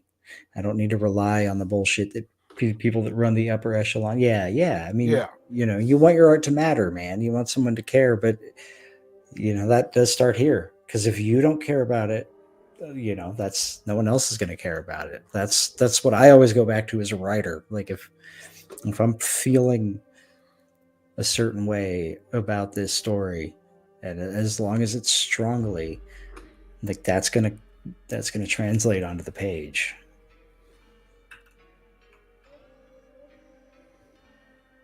Yeah, I always tell myself that even if I never showed anyone a piece of art again and I just did it for myself, I'd still be doing this. Like I'd be drawing Singing Joe. It's just I wouldn't show anybody. I love the process too much. It's just I've fallen in love with the whole deal. You started drawing back in grade school, right? Yeah, as long as I can hold a pencil, I've been drawing some form or the other. I have artists in my family. My great great grandfather on my mother's side was an painter and an artist, and he did work for Disney. My grandmother on my mom's side, is a painter and an artist. She did a lot of religious paintings, and did some did religious paintings and paintings of clowns. She had a thing for clowns, and all right, yeah, it was interesting. Makes me think a good place. I was always doodling, class, my notes, my textbooks, everything had drawings all over it, scratches here and there. I found comics in a Nintendo Power because where I grew up in Willamette, it was such a small town. You didn't see comics unless you went into the city next to it, 30 miles away, 30 miles away, and went to a Safeway where they had the rack of the spinner rack of comics. So I started off with those Nintendo Powers. They had like this was essentially a manga, but it was a full color comic book for the Super Mario Brothers and for Legend of Zelda. Okay. And this was during what was that first 3D Zelda game? Was that the time one? Yeah, Ocarina of Time. It was kind of based off of that, and then the Mario one was based off the Mario for Super Nintendo, the 3D one, the first one that was running around. So it was based off of that storyline, and then that kind of blew my mind. And then from there, I started checking out the comic spinner racks, and I discovered Joe Mad, Jim Lee, John Ramirez Jr., and from there it was just always drawing something. I tried different kinds of art. I was a tattoo artist. I've done some graffiti. I've done a lot of, like, in the Army, I was the one that came to design the battalion shirts that, they would come to me and ask me to draw, like, we're the Bulldogs. Can you draw a bulldog with this gun doing this? Oh, that's cool. Yeah, a lot of stuff like that. I actually got my job at the tattoo shop because I went into a shop to get the tattoo done, and I had my drawings with me, and I was going through them to find the one that I wanted for my tattoo. And the guy with the tattoo artist there was this amazing tattoo artist that looked like the love child of Wayne Newton and Elvis. But this guy was just a smooth operator. He saw the artwork and he started putting me to work. I was setting up all his stencils. I was learning how to do the stuff around the shop. But I was in the Army, so I had to go out to the field a lot. So that kind of didn't work out. He actually offered me to go AWOL, and he said he'd put me up in San Antonio because this guy was living pretty good. And I was like, no, I can't do that. That's crazy, man. Yeah.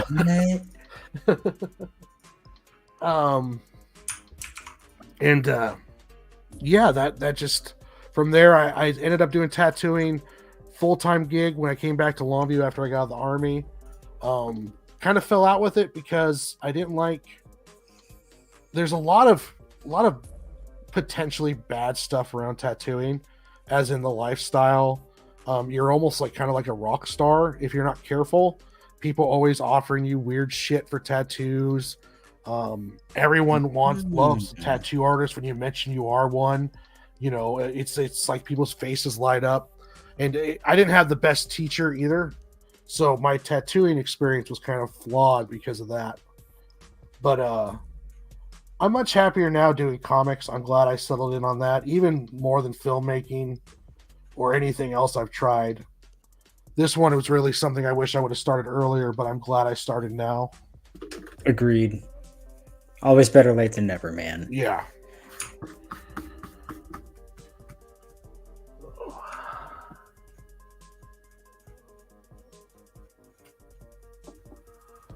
But yeah, with the drama and stuff that's going on in comics, it's best just to stay away from it, in my opinion, because part of it is we've monetized negativity, and that to me is, I don't know how genuine some of these people starting shit are. Are they actually starting shit because they truly are offended or truly mean what they say, or are they starting shit because they need clicks? And that's one of the dangers with monetizing anything, is it starts to be done for really not nefarious, but for mass produced kind of ways. And we're kind of mass producing reasons. We're mass producing negativity right now. It's a really good way to look at it, actually. Yeah.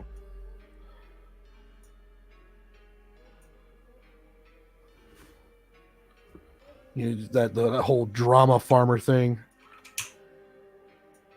But I just stay out of it because, I'll be 100% honest with you, and we've talked about this before, I don't owe anyone in comics flipping anything. I do not. Like I appreciate those that have helped. I appreciate the supporters, but I don't care if you sell 1,000 books or if you sell 2. You better come with a little bit of respect when you're talking to me or dealing with me on stuff. Yeah, like, I don't owe anybody anything. I mean, that basic courtesy is just something we should all have for everybody. Like, I think disrespect is something you have to earn. Right? Yeah. Same way respect is something that we all have to earn. That disrespect is something that we should earn. And people are just disrespectful as hell. Oh, if he's kidding. Yeah, dude. I remember back in the day when that was it. Like, people could say, no one gives a shit about all this on Facebook. It was like, dude, we're on here to share cat videos. Like, oh, food pics, dude. Remember when we all hated food pics? Mm-hmm. He's right. Like, I'd be nostalgic for. I miss food pics now. I miss the internet when we were kids in the, like late 90s, early 2000s. It was this like small, curated, much more peaceful place. It wasn't trying to feed our anger all the time.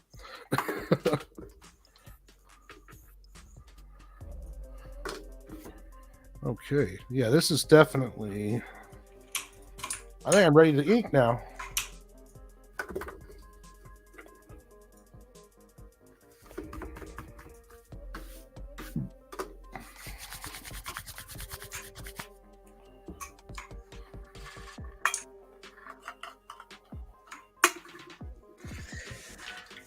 Yeah, that's looking good, man.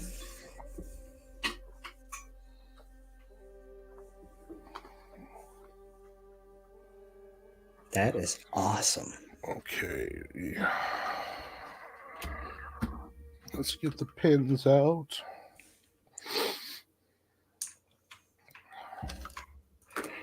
.5 and my .8. 0.1 as a maybe.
So are these like felt tip pens? Are they like super fine Sharpie, or are they like ballpoint?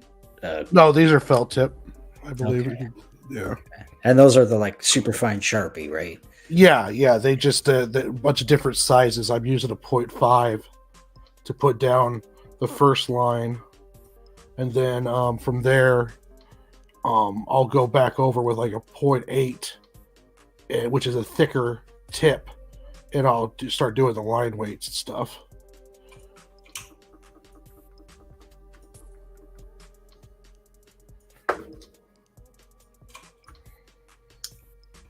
So which part of the process do you think takes the longest? Good question. I would say on average the inking, Yeah. especially when you're doing on physical, because you don't have any room for mistakes. So definitely the inking on average. Sometimes it used to be getting just the composition done and trying to figure it out used to take me for a long time, but that's been really shortened up, especially lately. So probably the inking. So that just comes with practice, being able to start doing certain things faster. Yeah, like practice compositions. practice is definitely it. Because the more you do it, the more you figure it out, and the more you draw it. Like, I don't have to figure out how to draw a car in positions as quickly. Plus, too, it's the confidence. Okay. It's like, you can look at a blank page and kind of get lost in it, where it's just like, oh, I don't know if I'm going to be able to pull this off. What am I trying to do here? And then you kind of go into it kind of half-ass, or like kind of half-ass, because you're trying to figure it out, like exactly where everything's supposed to be, and is it going to work, and that. And as you start doing it more, and you start getting the steps down better, then it's like, oh yeah, no problem, I can do this. Bam, bam, bam, bam. All right. Like, I tell myself it's no longer it's not like I don't know, like, it's not like I never tell myself if I can do it. It's just, yeah, I can do it. It might take me a little bit longer, but I can do it. I don't feel like there's nothing I can't draw.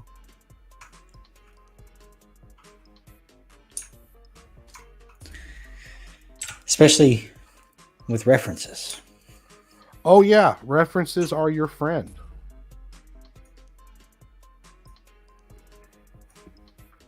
I spent a long time not using references because I thought it was like cheating. It's like really weird thought process. Then I'm like, wait a minute, everyone uses references. Oh, wait a minute, this is a lot easier. Oh, Jesus, what have I been doing for so long? Why haven't I been doing this? You mean if I want to draw a tree, I can just look up a picture of a tree and it's okay? That's awesome.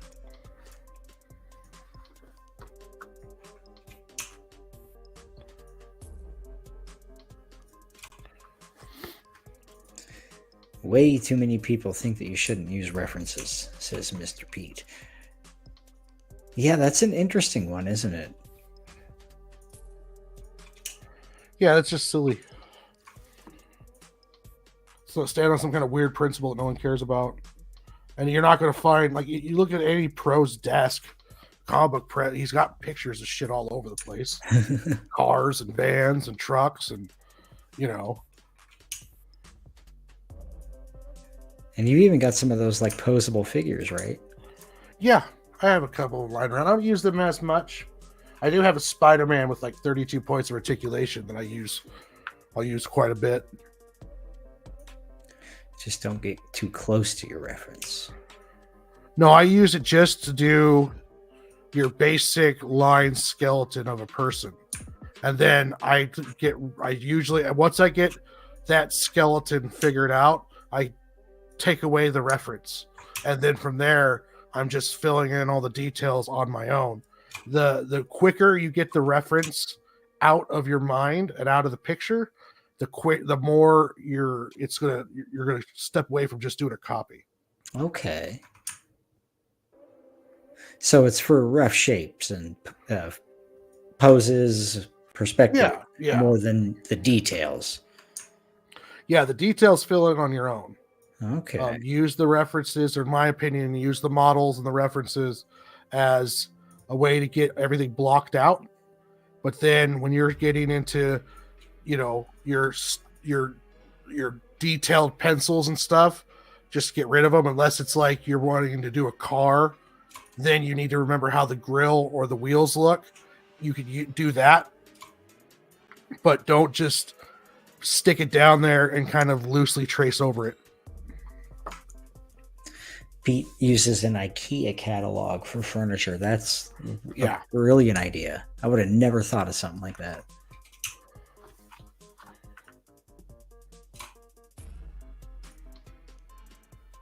I bought some of these reference books.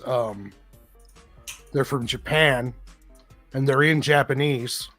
So I don't know what's written in them, but they're essentially like 350 pages of action poses. So they take actors and then do multiple, like a guy with a gun and a sword and a pose, and then or a guy who's doing a hip toss, and it shows it like from 5 different angles.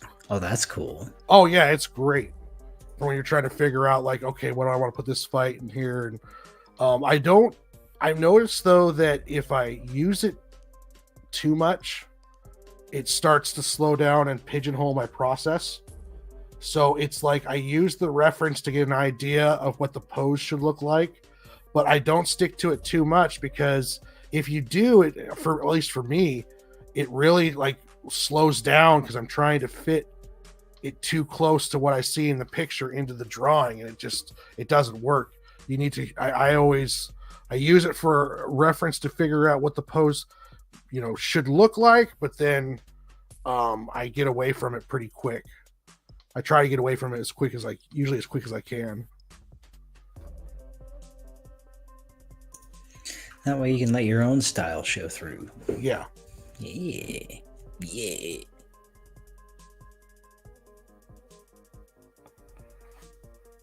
When I worked at the tattoo shop, people would try to come in to sell artwork, and they hated me because I could always pick out tracers, and I usually picked out who they were tracing. Like someone would come in with this hot chick drawn and want to sell the artwork to the tattoo artist, and I'd be like, well, I don't know. I mean, I'd have to get a hold of Jim Lee, because that's looks like a Harley Quinn from blah blah blah blah blah, or it's like, oh yeah, that's a Michael Turner Witchblade piece right there, and they're like, no, it's not. I'm like, yes, it is, dude. Oh, busted. Oh yeah, I was busting people all the time with that shit. That is so awesome. There's not always, because some people are really good at it, but there's some stuff that you can spot if you know what you're looking for to pick out tracing. Our victim says people would trace Coop all the time. Oh yeah. I loved when you were a tattoo artist. That was a good time for me.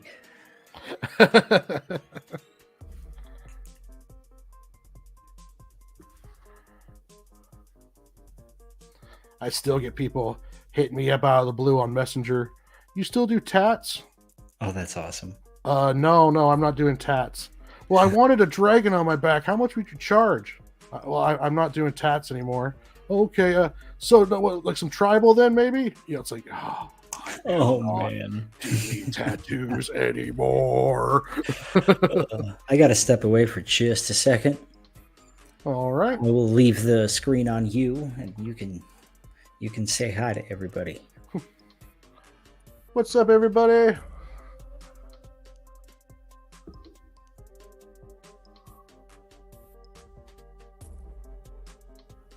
I'm trying here. Oh yeah, you trace your colors. Yeah, if I don't see your comments right away, guys, it's because my computer is like 5 feet away from me right now, and I'm over at my drawing table, so I might not be able to see it right away, so bear with me. I'm just doing my first pass of inks. I do a real thin pass with the inks, and then I'll erase away the pencils, and then I go through with a thicker pen and start straightening up lines and start doing line weights and stuff along those lines. So this is just a real light pass to get all the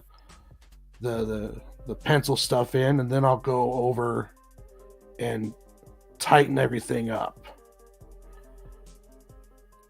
Then I'll go over this with my Copic gray tone markers, and then from there I will go back again and straighten up any lines I need to, and then she will be done.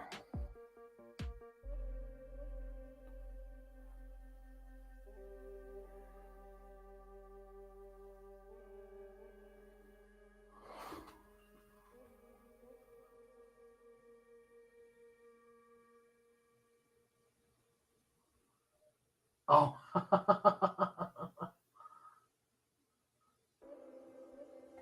Jeez. That's funny, Art Victim. I was also offered a bunch of weird shit too. It's like, hey man, you want this VCR Blu-ray player for a tattoo? How much? Like, what kind of tattoo can I get? Like, you can't get any tattoo with that, man. It's like 20th century. You can't be giving me no Blu-ray player for a tattoo. I am back. Oh, cool. And I guess you were telling them how people were trading stuff, trying to trade stuff for tattoos. Mm-hmm. And yet, I remember most of my tattoos were from like trading you a 360 or something like that. Well, yeah, you're my buddy. It's different. I love it. I remember like, hey man, if I gave you like an Xbox and some games, would you like maybe give me a tattoo or two? And you're like, I'll tattoo your whole fucking body for an Xbox. Oh, those were good times, man. We did some crazy stuff back in the day. Yes, we did.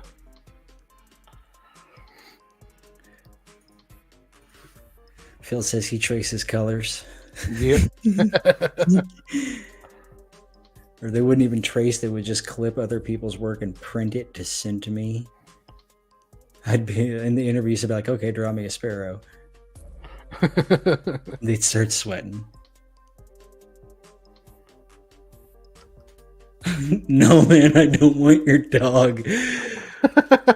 Trades during slow season were good, but yeah, that's a strange one.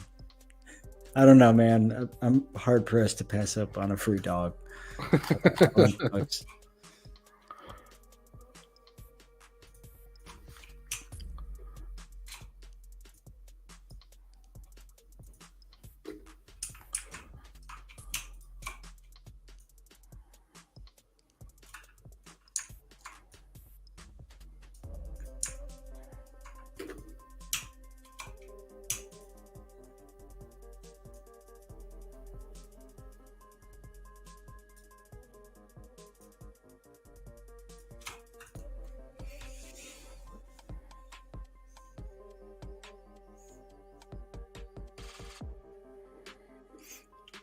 So right now you're using a more fine point pen to get the line work in there. Yeah. Then I'll go over and lightly erase the pencil showing through, and then I'll go back over and darken up and do line weights and anything else I need to fix up before I start doing the gray tones. And that's the Copic markers. You'll use those last. Yeah. And so then it's really kind of just like coloring in the lines. Pretty much. Figuring out what shades I'm going to use, and then I'll go through and put in the cell shading. Now, do you got to let all this stuff dry in between? Or does it dry pretty fast? Like, I started right here. I could erase this stuff because it's already dry. But if I just put a line down over here or put on a thicker area, you need to be real careful. That's where it'll smudge. But it dries pretty quick. And how about the markers, the Copic markers? Oh, Copic markers. Yeah, they dry real quick. I don't have any problem with them much for smudging. You got to be careful you don't run your hand across a fresh line ink, especially if it's a thicker one, because you can smear it. Okay.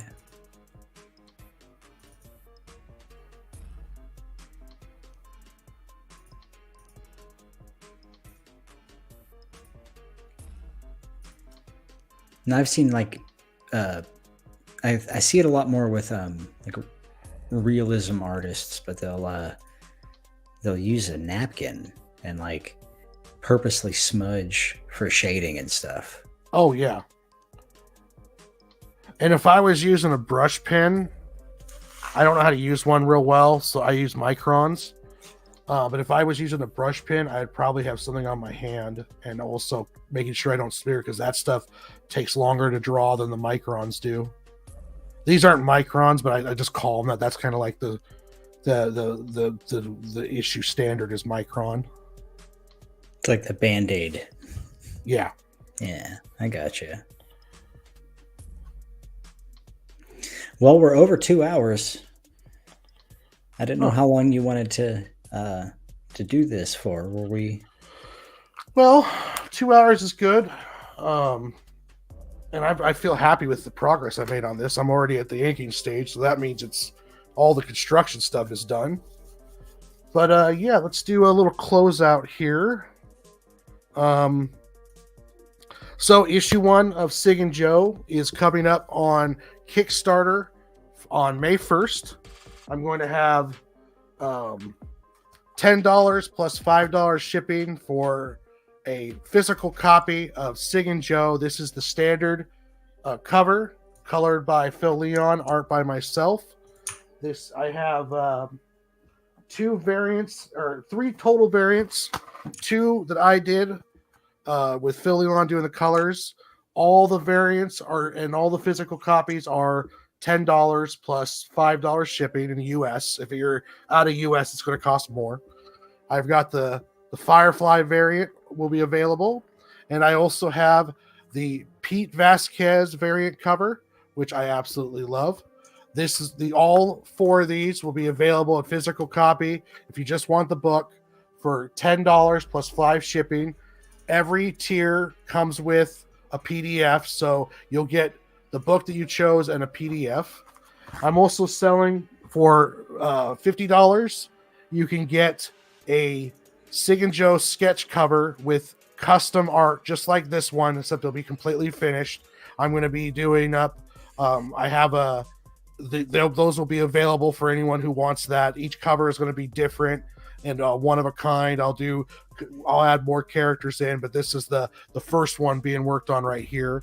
I also going to sell blanks individually by themselves. A blank is $10, and I'm going to sell a 5-pack for $40 in the deal for artists like Pete and Phil if they want to get some sketch covers. I'm also going to be selling. This is art that I do on the back of a comic book backing board. So this is 6 3/4 by 10 1/2. And I'm going to have some ones of Sig and Joe, Amanda. And if you buy one of these, which will be $50 plus shipping, you'll get a copy of number 1 standard edition. So that comes with it. This is all going to be $50 plus shipping. So if you get the artwork, you're going to get the comic too, as well as the PDF. I'm also going to be selling as an add-on custom artwork on the Gemini, as well as selling each one of the comics will be available on there. So if you get a standard cover and you want to throw in a Pete variant, you can be able to do that in the add-ons. I'm also going to be offering Lunchbox Comics 5x5 die cuts, as well as Lunchbox or Sig and Joe 5x5 die cut stickers. These will be $5 a piece in the add-ons. I also going to have 2 more stickers. I commissioned Pete Vasquez and Art Victim both to do a character sticker for me, so those will be available. I'll have pictures of those before the Kickstarter start or during the Kickstarter, either one. And those will be available for sale, as well as for $100 you can have a cameo in issue 2. I'm selling 1 cameo, and I will draw you into a speaking role into issue 2. And then for $125 you'll get the whole shebang, where you get a copy of all the variants, 1 each. You'll get a sketch cover with a custom drawing on it. You'll get a 6 3/4 by 10.5 custom drawing. You'll also get essentially the stickers. It's everything except for the cameo, pretty much. And that'll be for one price of $125 plus shipping. It's cheaper in the US, of course, but if you go out of town, it'll be more. But the PDF itself that I'm offering is a special edition PDF. It's going to have a 12-issue preview of my new series, The Day the Realm Stood Still. It's going to have a pack of wallpapers for cell phones and PCs of custom Sig and Joe art. It's going to have a digital version copy of each one of the variants covers, as well as a special Kickstarter digital cover only for that one. It's only going to be for Kickstarter, only on the PDF. It will be the only time this cover ever gets seen. And it's another color that I drew that Phil Leon colored. And all of that's going to be for $5. So for $5, you get the PDF special edition package with a packed PDF and other goodies. Or if you go with any of the physical tiers, you can also get that PDF too. I'm going to be launching May 1st. That's the plan right now. I already have the page approved through Kickstarter, and then I'll be able to launch the pre-launch page here, sign up probably in the next couple of weeks. You'll be hearing a lot more about it because I'm just going to keep talking, working on my sales pitch and getting that out there. So yeah, that's coming down the line for issue 1. Issue 1, as you can see, is done. So there will be no wait. Issue 2 is already practically done and will be done by the time issue 1's Kickstarter starts. So issue 2 will be, after I get everything fulfilled on issue 1, issue 2 will be ready to launch. And by that time, issue 3 should be close to getting done, and I should be working on issue 4. So the Sig and Joe train is full steam ahead and moving good.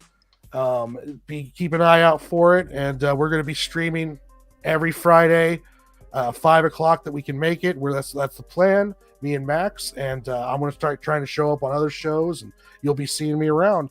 It's all you now, Maxx. Get you these stickers, man. They're awesome. They're like really thick. They feel really nice, like good quality. Sticker Mule. I love they do good work. Oh, there you go.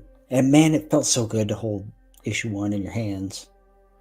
It is really hard to describe, like getting that book and holding your work in your hands, how great it feels. It looked really good too. Your art translates to print really well. So yeah, man, I'm so close to being done with issue 1 of Blue Water. As I've been working on it, it's just these last little details, man. But it's going to be out in the next couple days at the very latest. I got a preview for you right here. Oh, awesome. So this is a scene where Yancho is investigating this biker bar named Phantom after Phantom Bar and Grill, but it's named after the head shop that my dad owned down in Albuquerque when I was a kid. I spent some time as a kid growing up in a head shop. It was pretty fun. Yeah. Nice. And it was called Phantom Inc. So yeah, I kept that name. I liked it. So he's investigating the Phantom Bar and Grill, and we see this big guy. And well, you can see for yourself. You know, he gets beat up pretty good. I love that character too. Just walking around with a knife sticking out, like whatever. Yeah. And he shows up a lot more in the second arc. He's kind of the main antagonist of the second arc, but we're establishing him as a character and building him up even as far back as the first issue. And then have another cool preview for you guys of Wavelight. Now, when you get issue 1 of Blue Water done, are you going to finish on or concentrate on finishing Wavelight, or are you going to go to issue 2 and start doing that lettering? I'll finish Wavelight, get that out, and then I'll go back to issue 2, and I'm going to try to get into that alternating sort of groove. Oh, okay, nice, yeah. You know, so both stories are going to be moving forward. This one's got quite a number of issues as well, so they'll both be around for a while. It's just a matter of me having the money to pay artists and finding the time to letter, you know. Yeah. But one way or another, we'll keep plugging along, man. And just look at Gino's artwork. I know. It kind of pisses me off sometimes because it's like just when I start thinking I'm adding more detail and doing good backgrounds, then I see Gino pages for Wavelight, and I'm just like, oh man, you were making me look lazy as hell, Gino. Stop it. Gino brings the heat, man. Check out the Flock. Heck yeah. Man, I want to find that Kickstarter real quick. I believe it's the Flock Sidekick. Yeah, I want to find that from here. It is. Boom. Yes, sir. The Flock Sidekick. You are absolutely right. Yeah, colors by Ixith, art by Gino, Scott the Flock Wilson. I believe it's a side adventure. I'm not 100% sure though. Make sure I'm yeah. Here we go. Boom. Here it is, ladies and gentlemen. Every sidekick needs a sidekick, and every boy needs a loyal canine friend.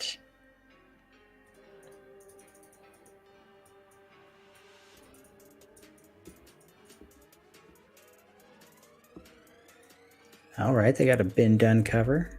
Oh, nice.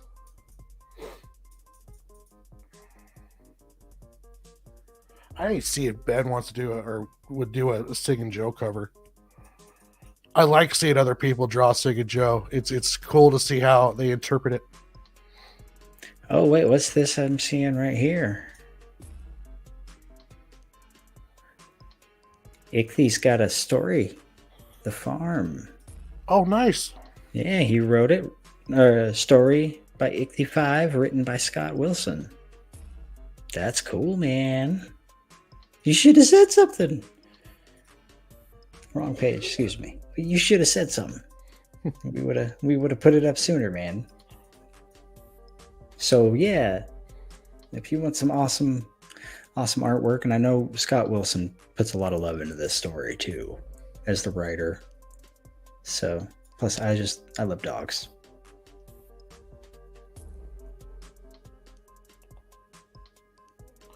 Yeah, in the world of indie comics, there's a lot of exciting stuff going on right now. Check out the Flock Sidekick Adventure. Necroholic 1-3 from Sam Quentin has dropped on Kickstarter. Niobe Outbreak #3 by Larry Higgins is now out on Kickstarter. not Human Hunters. Max DeVille's newest. Oh my, I'm drawing a blank on it now, but it's his zombie from outer space story is live on Kickstarter. I believe it has like 4 or 5 days left. There's a lot of good stuff, a lot of good projects out there. Make sure you check out Pete.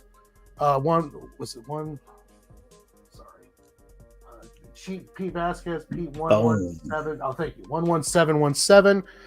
Pete 11717 on all of the socials to find our buddy Pete. He does a live show on Twitch. He is a affiliate there. Making sure you check out Art Victim. Art Victim is another one with a show on Twitch and does commission work and does a lot of good stuff. Check out our good friend Phil Leon for colors. Phil Leon, Dark America. That's right. It was Dark America. That's a new arc for Machine Gun Mary. Another great series. Check out White Devil issue 2 coming up soon from with colors by Phil Leon. Check out Ixthus 5 for coloring and also his own artwork. We have a lot of really good, talented people out there, and it's a good time to be a fan of comics right now. It is a really good time. Lots of cool stuff out there. Lots of good people. Lots of good work. Especially if you want to stay away from all the whiny drama stuff. Lots of good stuff getting put out there. Keep an eye on our stuff. We're going to be coming up. We'll be doing more and more here in the future, and it's just going to be 2024. It's going to be a great year. Knock on wood. As long as World War III doesn't start. Don't jinx us. Don't you put that on me. Put that evil on me. We'll finish it off. That's a beautiful looking cover, man. I'm excited to see it finished. I have check out my social medias. If I don't finish this tonight, I'll finish in the next couple of days, and I'll make sure we're showing people on there. Yeah. Everyone have yourself a wonderful night, and check us out on dailygrindpress.com. Later, everybody. Thank you for hanging. Later.